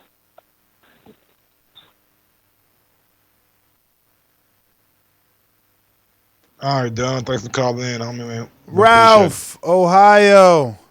What's going on, Ralph? What's going on? Ralphie. What's going on, man? How y'all doing? What's up, man? Chilling, big dog. Now Chilling. that one caller had me rolling, trying to come at you, Ness. That's funny how you dealt with it. That's pretty cool. So I got a lot to say. When we were talking the other day, I was talking about Roy Jones, right? And I didn't get to finish my call because we had a 1 minute call, so I'm getting new to this. But only thing I was trying to say was Foreman came out for Wilder after that, and like he's doing now. So, you know, Roy Jones, if I'm not mistaken, he had an excuse, and that's one of my favorite fighters. Roy Jones had an excuse when he lost to Tarver. If I'm not mistaken, didn't he have a excuse, Ness? Do you remember that? Yeah, he said that's why the whole thing said you got any excuses tonight, Roy? Yeah, that's what I'm saying. So he was talking about him having excuses, but shit, you condemning a man and you did the same thing. Like you said, all the fighters do that. What Wilder needs to do is he just needs to train harder. That's all he has to do. He has to. I mean, that JD's dude, he need to go sit down somewhere, man. I don't know who the hell he think he is. Maybe because he brought Wilder in boxing or something like that. But he need to sit his ass down. Maybe be the bucket man so Wilder can spit blood or whatever. He need to sit in the corner. I mean, if they want to keep him on the team, God bless him, let him be on the team. But he needs somebody with some good boxing acumen. I wish, you know, God rest his soul, Pernell Whitaker was alive because he had that boy right. But, you know, of course, he's gone. So, I mean, I don't know who can train him. I know George Foreman can't hurt him, you know what I'm saying, by going there. So I really just think he needs to get somebody that's got some good boxing IQ, maybe a Freddie Roach or somebody like that, and just work on his jab, work on his movement and his defense a little bit. It's not too much I don't think he has to work on. And just be the champion that he is. I'm still going to be a Wilder fan, no matter what. God bless him, and God bless y'all. I appreciate you taking my call, man. Ralph, Ohio, man. Thanks for calling in. Dayton, stand up. We're going to Davidian, Niagara Falls. What up, champ? What's up, Davidian? Hey, what's good, Mike? What's good, Ness? What's shaking? Now I'm excited. There's a lot of good news, you know. Mikey Garcia. At first I really wasn't interested in that fight, Mikey Garcia versus Jessie Vargas, but I don't know. That looks like that's going to be a pretty good little scrap. I'm torn. I don't know because I know, you know, I'm probably going to go with Mikey, but, you know, you never know, you know, especially what happens Saturday. So, yeah, I'm probably going to go with Mikey, though. But that's a good scrap. And then you got the Maurice Hooker versus Rougarou. So that's a sweet fight. I can't wait for that. I'm just excited that we having good fights, and I'll be wishing all the fighters luck. I mean, I know that's not possible, you know, because there can be one winner and one loser. So I just don't want to see nobody seriously hurt like last year. But yeah, the Wilder thing, all I'm going to say is 2-time. So, you know, I don't really care. I know he's going to come back. He's going to be on point. You know, he got the heart of a lion. So, yeah, that's really my call. Mike, you know, get well when your surgery, and God bless y'all. Davidian, thanks for calling in, homie. Davidian, you already know, champ. Thanks for calling in. I sent you a message on Instagram, so I sent you the link there for Patreon. Any questions, let me know. Go through it and check all the tiers, and as many questions as you got, send it to me there on Patreon, and I'll answer you back. Shout out to you and someone else who hit me up earlier. The earlier show, they said they needed help with Patreon. He definitely forgot who it was. Yeah, he hit me up, though. So anybody that wants assistance, you don't know what Patreon is, you want a more in-depth, you know, I'll give you the one-on-one, man, on analysis on Patreon and let you know as much details as I can on a personal level. If you hit me up on Instagram, you know they got Instagram voice messages there, so it makes it simple. We're going out to Zulu. What up? What's going on, Zulu? Zulu Warrior. What's happening, TBV? Hey, Mike, blessing and prayers, brother, for you with this operation, whatever it may be. We praying that God pull you through, brother. Big up, thank you. Ness, I want to salute you, brother, for being a real one. And what I mean by a real one, a lot of these callers don't understand. You stood with the American heavyweight champ, and even in defeat, you still standing with him. That takes some real character. So salute to you and Mike. Let me say this about this flopping glove thing, right? It doesn't matter. We're going to deflate the glove gate. We don't care nothing about no flopping glove. We know, as Wilder supporters, that wasn't the reason why he lost that night. We are hoping that Wilder, and we're still supporting him through it all, that he can make adjustments. What the team needs to do is figure out Fury, because Fury has figured him out, and it showed in this fight. The champ cannot go in there without making adjustments, and we got to keep it real. I know we all love Wilder. We all know he got the right hand, but we have to go with what we see. We saw it. He has to make adjustments. What it's going to take to make those adjustments, that's what the team is there to figure out. Just like Fury got around a team to figure out how to back him up and how to beat him. So if it can be figured out one way, it can be figured out another. But the question is, do we think, will Wilder accept it? Now, here's another thing. I'm going to bring it up real quickly about the step-aside money. If Wilder would have won, we would have wanted to see step-aside money for Fury so we could see AJ and Wilder. So it's not a far-fetched idea that if Wilder does accept step-aside money, that's not really a bad thing to me until he figures this out. The only thing that's dangerous is that he may lose contact of getting the belts back here in the United States. He may have to go another road. He may have to go down a longer road. But it's not a far-fetched idea for Fury to be thinking about fighting AJ because it's just so much money involved. Although I want to see the champ come back into the rematch, I want to see him make adjustments. We got to make adjustments in order to beat this version of Fury. And Mikey Garcia all night this weekend. Salute again, TBV. That's it. All right, big dog. Thanks for calling in. Israil Weber comes in on the super chat and says, Troy, you are good by me. Hashtag woke. Whoa. Yo, is Dereck Chisora trolling or does he think Fury cheated? Because he got every Glovegate video on his story right now, back to back. No words.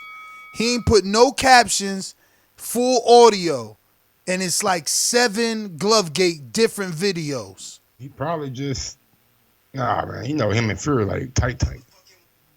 Bruh, I don't get it. Probably just, I guess he kind of showed. It's his verified account, bruh. I guess he trolling because he got he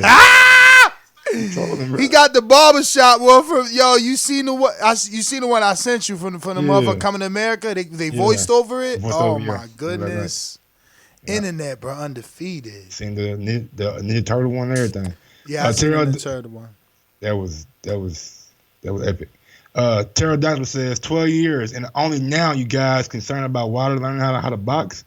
If you guys love boxing, you should have been all on him. Can't tell man. Y'all can say he don't know how to box, but you don't become a world champion, Olympic gold medalist without knowing how to box. Man. You guys can just take that argument and shove it somewhere. Israil Weber says, Mike, this is for you. Get a cup of coffee on me. Positive thoughts with you. Hashtag Gross the boss. Appreciate it, you know what I'm saying? Bro, the fact that he posted this is so funny to me. Like, I'm just smiling so hard right now. What you mean? Because he either trolling or super trolling, bruh. He Fury home. Like, him and Fury, like, acting like friends, bruh. I know, and that's cool, what I'm saying. So he's trolling. He's doing some sarcastic shit. It's hilarious, though. The whole UK been trolling. I know you've seen Dylan White videos. Like he's been like trolling hard. Yeah, but this different. Dylan White is laughing, and we expected that. Chisora don't got a real like a dog in a race. He's in the back chilling. Even though he picked, he put $15,000 on fit. Won it. Imagine if he would have put it by knockout. He probably would have got stupid money. Damn. Bruh, What does it feel like to bet 15,000? I don't ever want to feel that, to be honest with you. I don't, like why would I be betting 15,000? But damn, that got to be nervous, bro. You got to be sweating. I don't care. I mean, I know you got a lot of money, but come on, it gotta at least tickle to lose that shit. Probably spend 15,000 on the outfit or something. I mean, you're right. Shit, Fury spent 60,000 on the ring walk. It's Fury? You ain't hear Bob? Oh, you wasn't on the show, Bob. Yeah, man. He called up Bob and said, "Bob, we gotta do I need a what's that shit called? He had a throne and little car under it, taking it. A little car under. Yeah, I mean, whatever it was, like a little. Yeah. And Bob was like, "How much it cost?" He said 60,000. He's like, "Man, we not paying for that shit." But you should have heard that interview. That shit was hilarious. Bob was like, "Man, I told him we not paying for that." He was like, "I don't expect you to, Bob." And he was like, "Can you believe Fury paid for his own ring walk? I mean, $60,000." Say, why pay like 45 to 60, right? For his, right, too. Yeah, no, just his outfit was 40. No, 40. 40,000 for the outfit. So he had dancers and all that, right? Wasn't it dancers there, or was that Gary Russell? Artists, let me add. Okay, Enrique, I got you, dog. Hold on. And you yelling at the phone like he can hear you through that shit. Let me see. All right, I was writing numbers down. We got a new caller, looking like a new caller in South Carolina. We normally get a lot of North Carolina. What up, though, Carolina? First time caller? Shout out Zion. Shout out Okay, fuck this. I'm on Blog TV with my fucking hands up. I'm not starting my fucking self.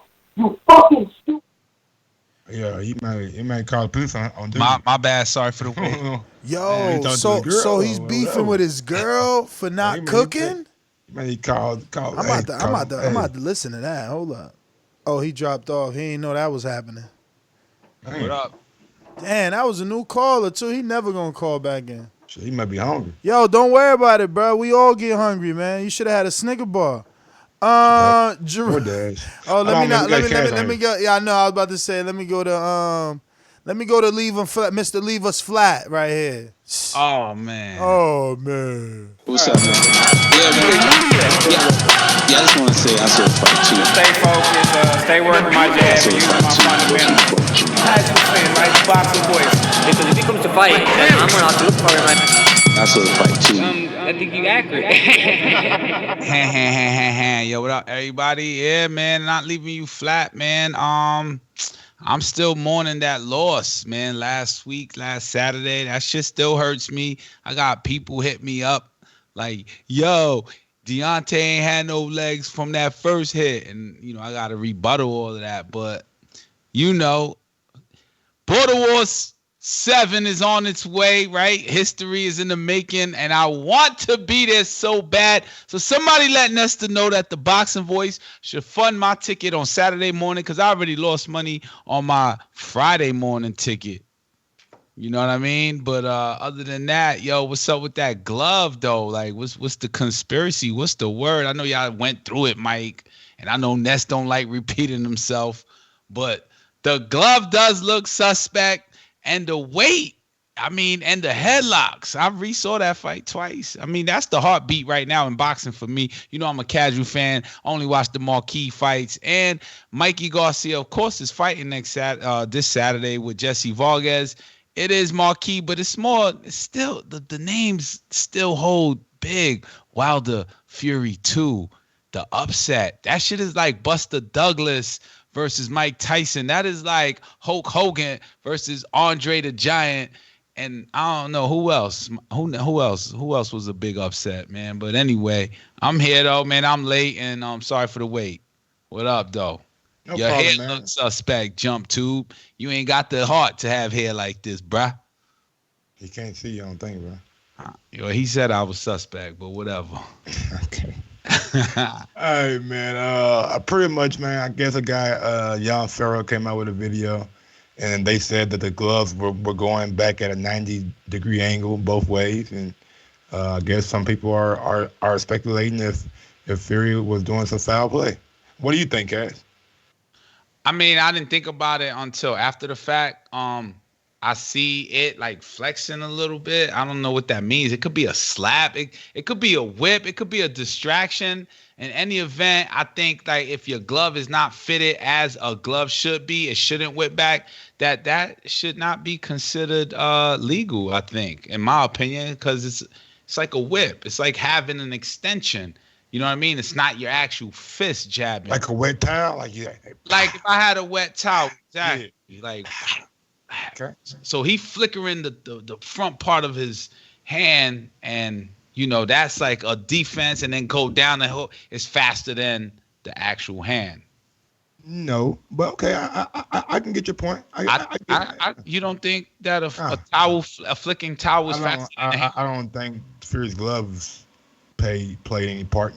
Let me give you my reason though. Yeah, I'm listening. Before the fight, what does the opposing trainer normally do? He inspects the glove. He goes over to who? He goes over to the referee. The opponent's corner as well. Locker room. Yeah, cool. And the commission is in there too, right? Right. And prior to the whole Saturday, prior to the whole event, Friday, you pick out the gloves, right? Right. So if there was any kind of thing going on, the commission would have stopped it. And one of your guys who in your camp would have stopped it. All right, so stop right there. Let me interject, right? So when you do something illegal, it's to avoid all those barricades that you just mentioned. So you have ways to go over that or under that or around that. $1 million fight. Do you think they're gonna let something as important as gloves get manipulated? Bro, when $1 million fight, the main thing you are using in that fight are what? Your gloves, your hands. You think they gonna come on, man? Like, I mean, Cotto Margarito was a couple $1 million fight. You know what I'm saying? And hold up, and then you could defend it however you want. Mosley Margarito, I'm just saying. Shane Mosley picked it out because they were like, yo, this is suspect. They had, my man name? Nassim Richardson. Nassim Richardson. You know what I mean? So I'm sure, though, after that, man, guys have got to be more hip to it. Like, look, I'm not saying there's ways, bro. There's ways. Jimenez got with it. Alexandra Jimenez, you know what I'm saying? She got caught. She got caught after the fact, though. After the fact, man. After the punishment is caused, after the embarrassment, after the belts, after the hair. Like, I get what he's saying. You know what I'm saying? Like, after the fact, but she still got caught cheated. She got stripped. She's on suspension until there's something else done in the sport of boxing. Then this is what's going to happen over and over again. Yo, you guys got to need stricter punishment on people who use people. Bro, people sneak drugs through TSA all day, every day. Man, people are stupid. And they're not. They outsmart. What? People outsmart the TSA system. All right, man. So you telling me you can't outsmart the corner man, the commission, and all that? When they walk out, it's like a whole nother effect. It's like, yo, all right, so... Now, I mean, the conspiracy theorists is saying why they cover the camera. Remember, they covered the camera. Yes, remember that. I forgot about that. Cameras are off right now. Nobody said nothing about that. That's another point. Now, I'm not the one saying that he cheated. I am just saying Deontay Wilder never looked like that in the first round. On the second round, never. After this, I rewatched the fight. After the second round, Deontay Wilder was not Deontay Wilder we know. Not even the first Fury fight looked that way. You know what I'm saying? Something hurt Deontay that he could not recover from.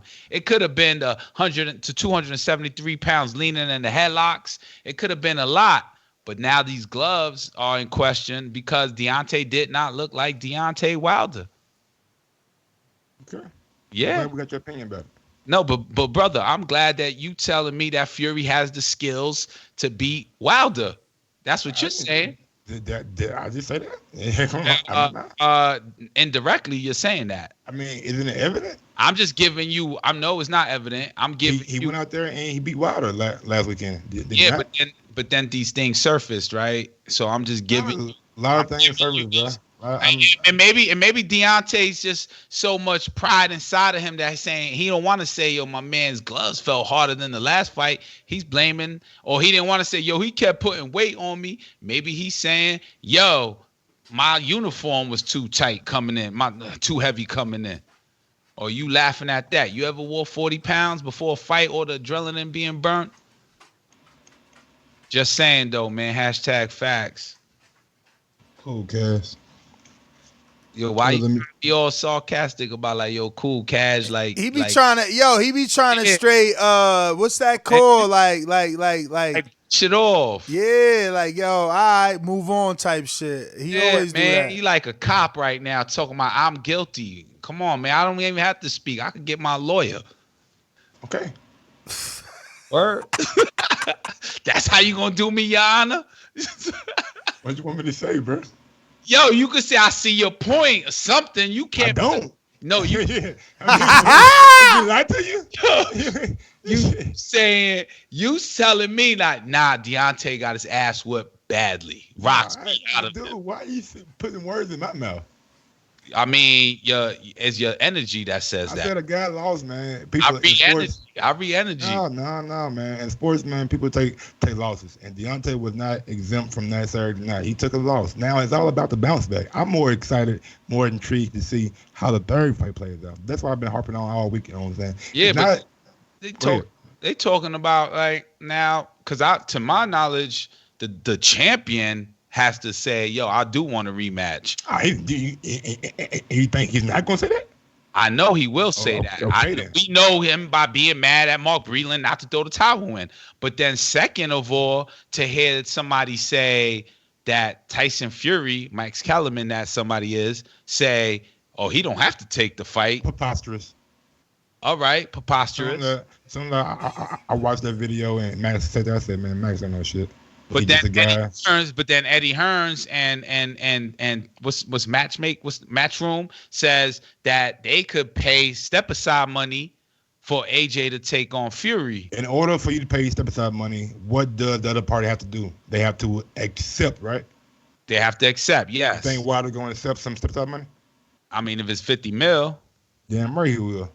Okay. So I'm just saying. Ain't nobody getting paid 50 mil step aside money. Come on, man. I'm just saying. That's too hypothetical, man. You outside you in the fucking Martian box right now. So 25 mil, let's just say. Bruh, he just got paid 25 to fight. How they gonna give you 25 not to fight? Come on, man. Think clearly. Yo, 25 to sit aside to take a defeated Fury after he loses against AJ. Bruh. Or to then take the 100 mil or take another 25 to fight Andy Ruiz and then take another 50 or 100 after you beat Andy Ruiz and face AJ. Like that's the whole triangle that's happening right now. Somehow Andy Ruiz is in that mix. He is. I know. And you excited to see that. I didn't know he was in the mix. Automatically, all the casual fans are saying, yo, Andy Ruiz could put it on AJ. I mean, on Wilder if Fury did it. Who said that? The world, man. Come on.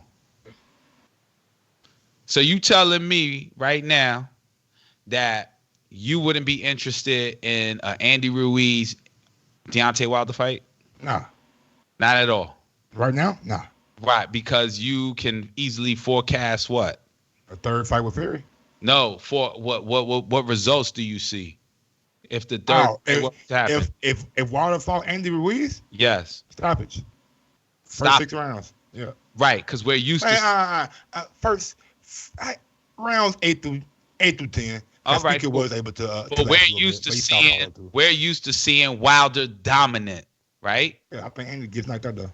And we didn't see that though on last Saturday because Fury had the better plan to use his weight in headlock, or there was something up with the pillow hands that became suddenly brick hands. Well, Wilder was just off his game that night. Sometimes Jordan don't score 50 every night. He don't score 30 every night. He don't score 20 every night. Some nights you are not Michael Jordan. Some nights you are. I mean, nah. That's a saying. That's easy. That's an escape. But we're not used to seeing that. Cass, let's be real. Every day you're on the set of the real OG. Do you think it was certain days you did better than others? Nah, I'm on my game all the time. I'm not gonna say I do better than other days. You're different. You're different. I know in boxing it's different, and you know Wilder never being off his game. You know Fury from not being powerful. I'm just saying, outside of the average everyday person, outside of casual, of course, some days people are off their game. Okay, we could go that route. So Wilder was off his game on the biggest fight of his career, 25 mil. He wouldn't accept step aside money. Tyson wouldn't do anything to his gloves on the biggest fight of his career. But yes, Wilder did not look like Wilder. Cool. All right, next we got some more callers. We got. Woo! Oh, okay. He hit me with the cool. Mike terrible with that cool. He hit me with the cool. I thought we came to I thought we came to like a conclusion. You were like, okay, cool. Wilder didn't. I thought we came to a mutual. Nah, I didn't hear your side of it. You just told me Wilder was not Wilder on his biggest fight of his night. All the days, the biggest fight. I didn't say he wasn't. I said he could have had an off. All the media attention he had for this fight. So, do you think AJ was off his game when he fought Andy Ruiz? A lot of attention, a lot of media. I think Andy Ruiz came in and he wasn't expecting that speed from Andy Ruiz. Different. He never fought Andy Ruiz. Cool. But then again, we could fall back on the second fight, the opponent knows the other opponent, more than he knew him the first time. So, yeah, I would lean on that. Fury possibly knew that right hand was telegraphed, knew that right hand, that the jittering that he uses and the feints at the same time, the responses that Wilder would have, he knew that what was going to come and he did what his job was. So, yeah, I could give you that. But you ain't say that. You was just saying, Fury beat Wilder up bad, beat the rocks out of him. Not those words, but your energy says that. Bad night, you got your rocks beat out. I never heard that term before, your rocks beat out. It's all good, man. You get your rocks beat out. Somebody gonna get their rocks beat on Border War 7. Damn, the rocks but I'm on beat. Ticket, and I want to be there Saturday. Bruh, you dropped the ball, man. You know how much a ticket is right now? Somebody else wanted to come late minute. Talking about, yo, can my brother come? Buy him a ticket, I give you the cash. Bro, I checked Southwest. It's like $500 each way right now. But I got the other way back already because I purchased it. I got Sunday back. You still need one way? I need Saturday. Yeah, shit gonna be bread. Rocks beat out. Let's do it. Get your rocks beat. Pause. Let me see who up next. Jerron, Louisiana, what it do? Yeah. Yes, sir. Yeah, we're gonna follow successful surgery for Mike. You can put all this out the shit stuff to bed. Cause as far as the gloves, I don't know if they're rigged or they weren't, but just because you got people in there don't mean you're not gonna try to rig something, especially if you feel like your fighter don't have the power, even at 270 pounds, to knock out who you fight, which was kind of proven because had Wilder's corner not throwing in their power, we probably would have seen Fury get a unanimous decision. That speaks to the whole killer hand comment. At 270 pounds, 6'9", with Wilder's equilibrium going on, Fury still couldn't land a solid enough punch to end the night. So maybe Wilder was on to something with that killer hand comment. They followed the Border War 7 because I told Saturday myself.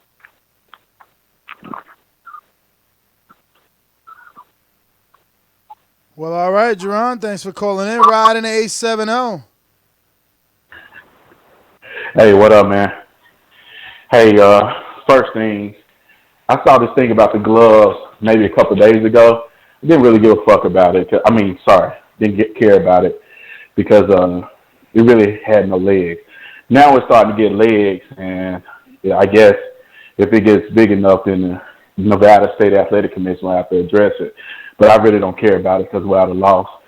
And Mike, I don't think they're saying that Fury did something to the gloves or tamper with the wraps. I think what the video is trying to say is that his hands is lower in the glove than what they should be, where when he hits you with the open part, it's less padding there, so he could get more impact on his punches. And that could be easily done if you think about it, where you could just either pull the hands down a little bit more, lower in the gloves, or maybe wrap it that way. But I think that's what the video is trying to say. I don't think they're trying to say that he physically went in and did something to take padding or something out the glove. I just think they're saying that his hands are lower in the glove than they should be with padding. The next thing I want to say next is that I think with Deontay Wilder, I think a couple of callers ago was saying how he was just having a conversation and he wasn't blaming it on the suit. The costume. I think people should stop looking at it that way. If you go read the full interview, it's almost like anybody would do. If you lose a football game, you lose a basketball game, the first thing you do is start thinking about, what did I do wrong? And you think about everything that you could have possibly done wrong. And I think he was having a conversation with the guy, because where I read, he was saying it was his fault. It's on me. I shouldn't have did that. That was a part of the issue, but he named other things too. So I think people are just taking a narrative and running with it. And the last thing I'll say is,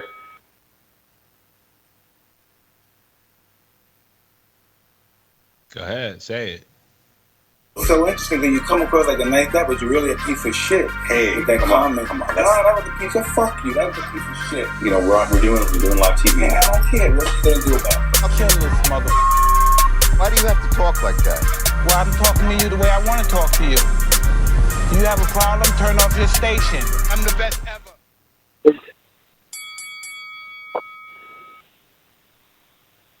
Yeah, what's up, y'all? I think Rob was right. I think people misinterpret that interview. He accepts all his wrongdoing in it, and then, you know, he came to say something about a suit, and the reporters ran with it saying he's making excuses. But at the end of the day, you know, I was rooting for Wilder. I'm a Wilder fan. I heard Mike and the other guy going back and forth. No disrespect to Wilder. He got his ass whooped. You know, you got to go back to the drawing boards, come with a better game plan, get rid of J. Diaz. Ass kissing ass. You need to get rid of him, because I ain't see him make no good adjustments. I ain't see him tell Wilder to make adjustments in the fight. I think they both was looking at each other. So it had problems going back and forth to camp. That's why I think Mark Burnham decided to just step in and throw the towel in, overriding J. Diaz. So, I mean, like I said, I think he need another coach in his corner, like a Kenny Porter, Derek James, to me, Ronnie Shields, those type of fighters. George Foreman would be a good inside fighter come in, but not be the head coach. Any other topic I'm missing? I wanted to add in. I think that's everything. Also, Ness, y'all keep talking about this step aside money. The type of person Deontay Wilder is, he's not gonna take step aside. I think he got too much integrity to take step aside money to let them two fight. Because if Anthony Joshua beat Tyson Fury and get all them belts, or you already know what it's going to be if Wilder come back and fight, try to fight, make a fight with that to get the belts and stuff like that. They're going to keep them belts over there hitting. And they're going to come with some bogus-ass contracts, so Wilder will refuse them. So I just think he needs to step up, come back with another game plan, better training camp, this one, and run a little more, use them legs, be mobile, work the body like I've been saying. And I think he have a better chance on knocking Tyson Fury out on the third fight. That's all I got. Damn. You think instant rematch or? What you mean, champ? Like, should he get you think he should go instant rematch after that beatdown? Or is like, yo, he should have a tune-up fight, which I think Wilder is not about.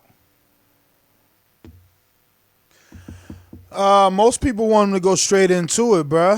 I wouldn't mind a tune-up, man, but we got to see. He need a couple days off, see how things are, assess the injuries, if any. Herschel, Houston. Yeah. Yeah, hello? What up, Chant? Yeah, man. What's up, man? Yeah, Mike, man. Hope you have a successful surgery, man. God bless and what up next? As far as everything going on with this, man, let me just say, like, I think Deontay need a tune-up, and I think he needs to shut the fuck up. Sorry for cussing. And I think that he don't need to say anything. Nothing needs to be said. As far as the glove situation, look, man, people need to stop it. They looking for poltergeists in that ring. That's what they're looking for, because what I saw was a beatdown, a domination. Oh, you know what I mean? If this was 2K, that's what that was. So you can't get mad at nobody. I don't want to hear nothing about no suit, no gloves, no ghosts, no nothing. Do what you're supposed to do. At this time, you need to improve on everything, and I think you need a tune-up because that man almost killed you in that ring. Whatever whatever happened with Deontay, he needs to take some time and really think what this is about, because what I'm hearing from him is very interesting. If Joshua had said these same things, he'd have been crucified like Jesus. So it's just like, at the end of the day, the talking got to stop. The bitching got to stop. All right, don't nothing need to be said. There's some people that need to be fired, but he's trying to fire the wrong person. The JD dude, he needs to be fired. Mike Greenland saved his life. And so that's all I got to say, man, and I'm out. Word up. Herschel, thanks for calling in. Mississippi Pluck, what up, kinfolk?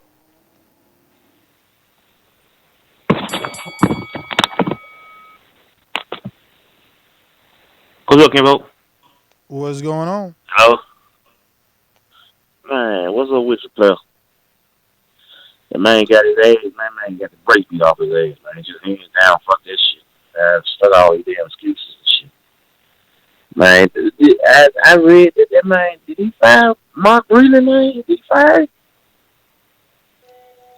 No, he did not. Okay, that's cool, because I reading on the damn, what's that damn boxing fight hype that he fired him. I'm like, just ask somebody else, man. I said, that's some bullshit. Man, don't fire that dude like that, man. And it's because Tyson Fury leaned on his ass. That's what made his fucking leg tired. It ain't got nothing to do with that goddamn suit, man, for real. And then, last but not least, Troy. Troy did not know shit.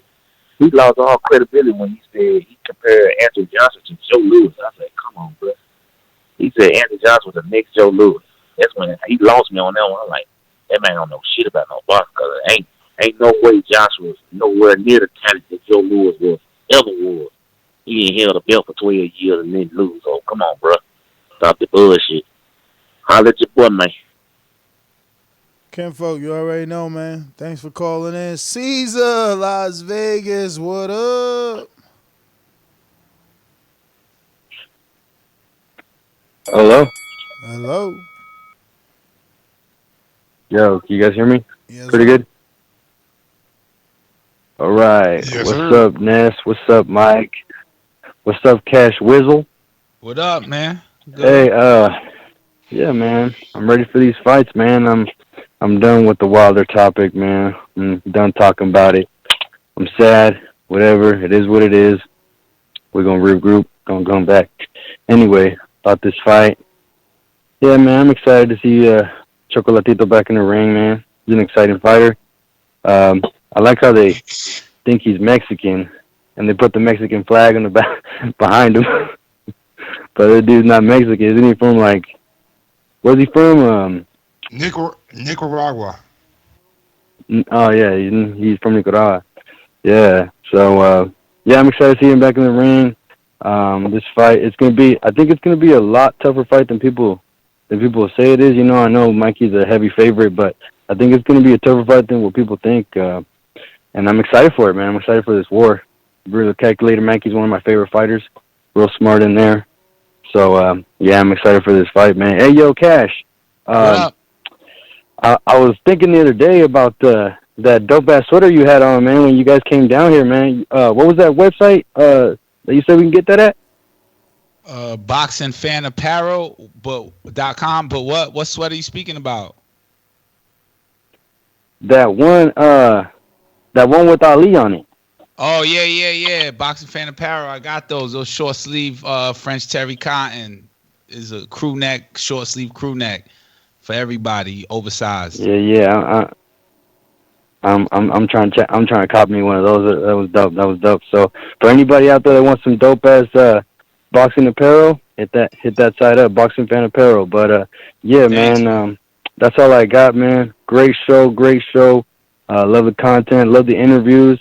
Appreciate it, bro. You guys have a great night. TBV for life all day. Thanks. All right. Where we at? We are actually done for the night, ladies and gents. That is everyone. My name is Nestor Gibbs. You can catch me on Instagram and Twitter at NestGTO. Yes, I am TBV_casual fan. That's Twitter handle and YouTube channel. That rhymed, right? Then I got the shirt collection, as my man just said. The boxing... I'm sorry. Damn, I was going to say theboxingvoice.com. Boxing Fan Apparel. It's not up yet, but you might get a glimpse of some of the gear if you go on right now. It's not 100%, and it ain't open. It's a boutique under construction. Holla at me, dogs and ladies. What up, Mike? Follow me on man. People still send me videos about the glove. Follow me on IG at Gross1911 or on Twitter at Gross2312. Big ups to Mikey Garcia and Jessie Vargas this weekend. Hopefully you guys put on a great fight. Chocolatito, glad to see you back in action. Also, Joseph Parker, good to see you back in action. And my guy, Christopher Martinez, I'm glad to see you back in action too, man. Till next time. Till next time. You know who I think of when you say Chocolatito? I think of Verdejo. Like they both went somewhere else after the hype. I mean, he back, you know what I'm saying? He only had that one tough loss to some rugby side, but, you know, he'll bounce back, get himself, well, he had two losses back to back, knocked him out the second time. Good grief. But, yeah, man. Yes? Instagram and Twitter, and that's GTO. I said it already. Okay. Peace. Do say, ladies and gents. Border Wars. Come out and play. Peace.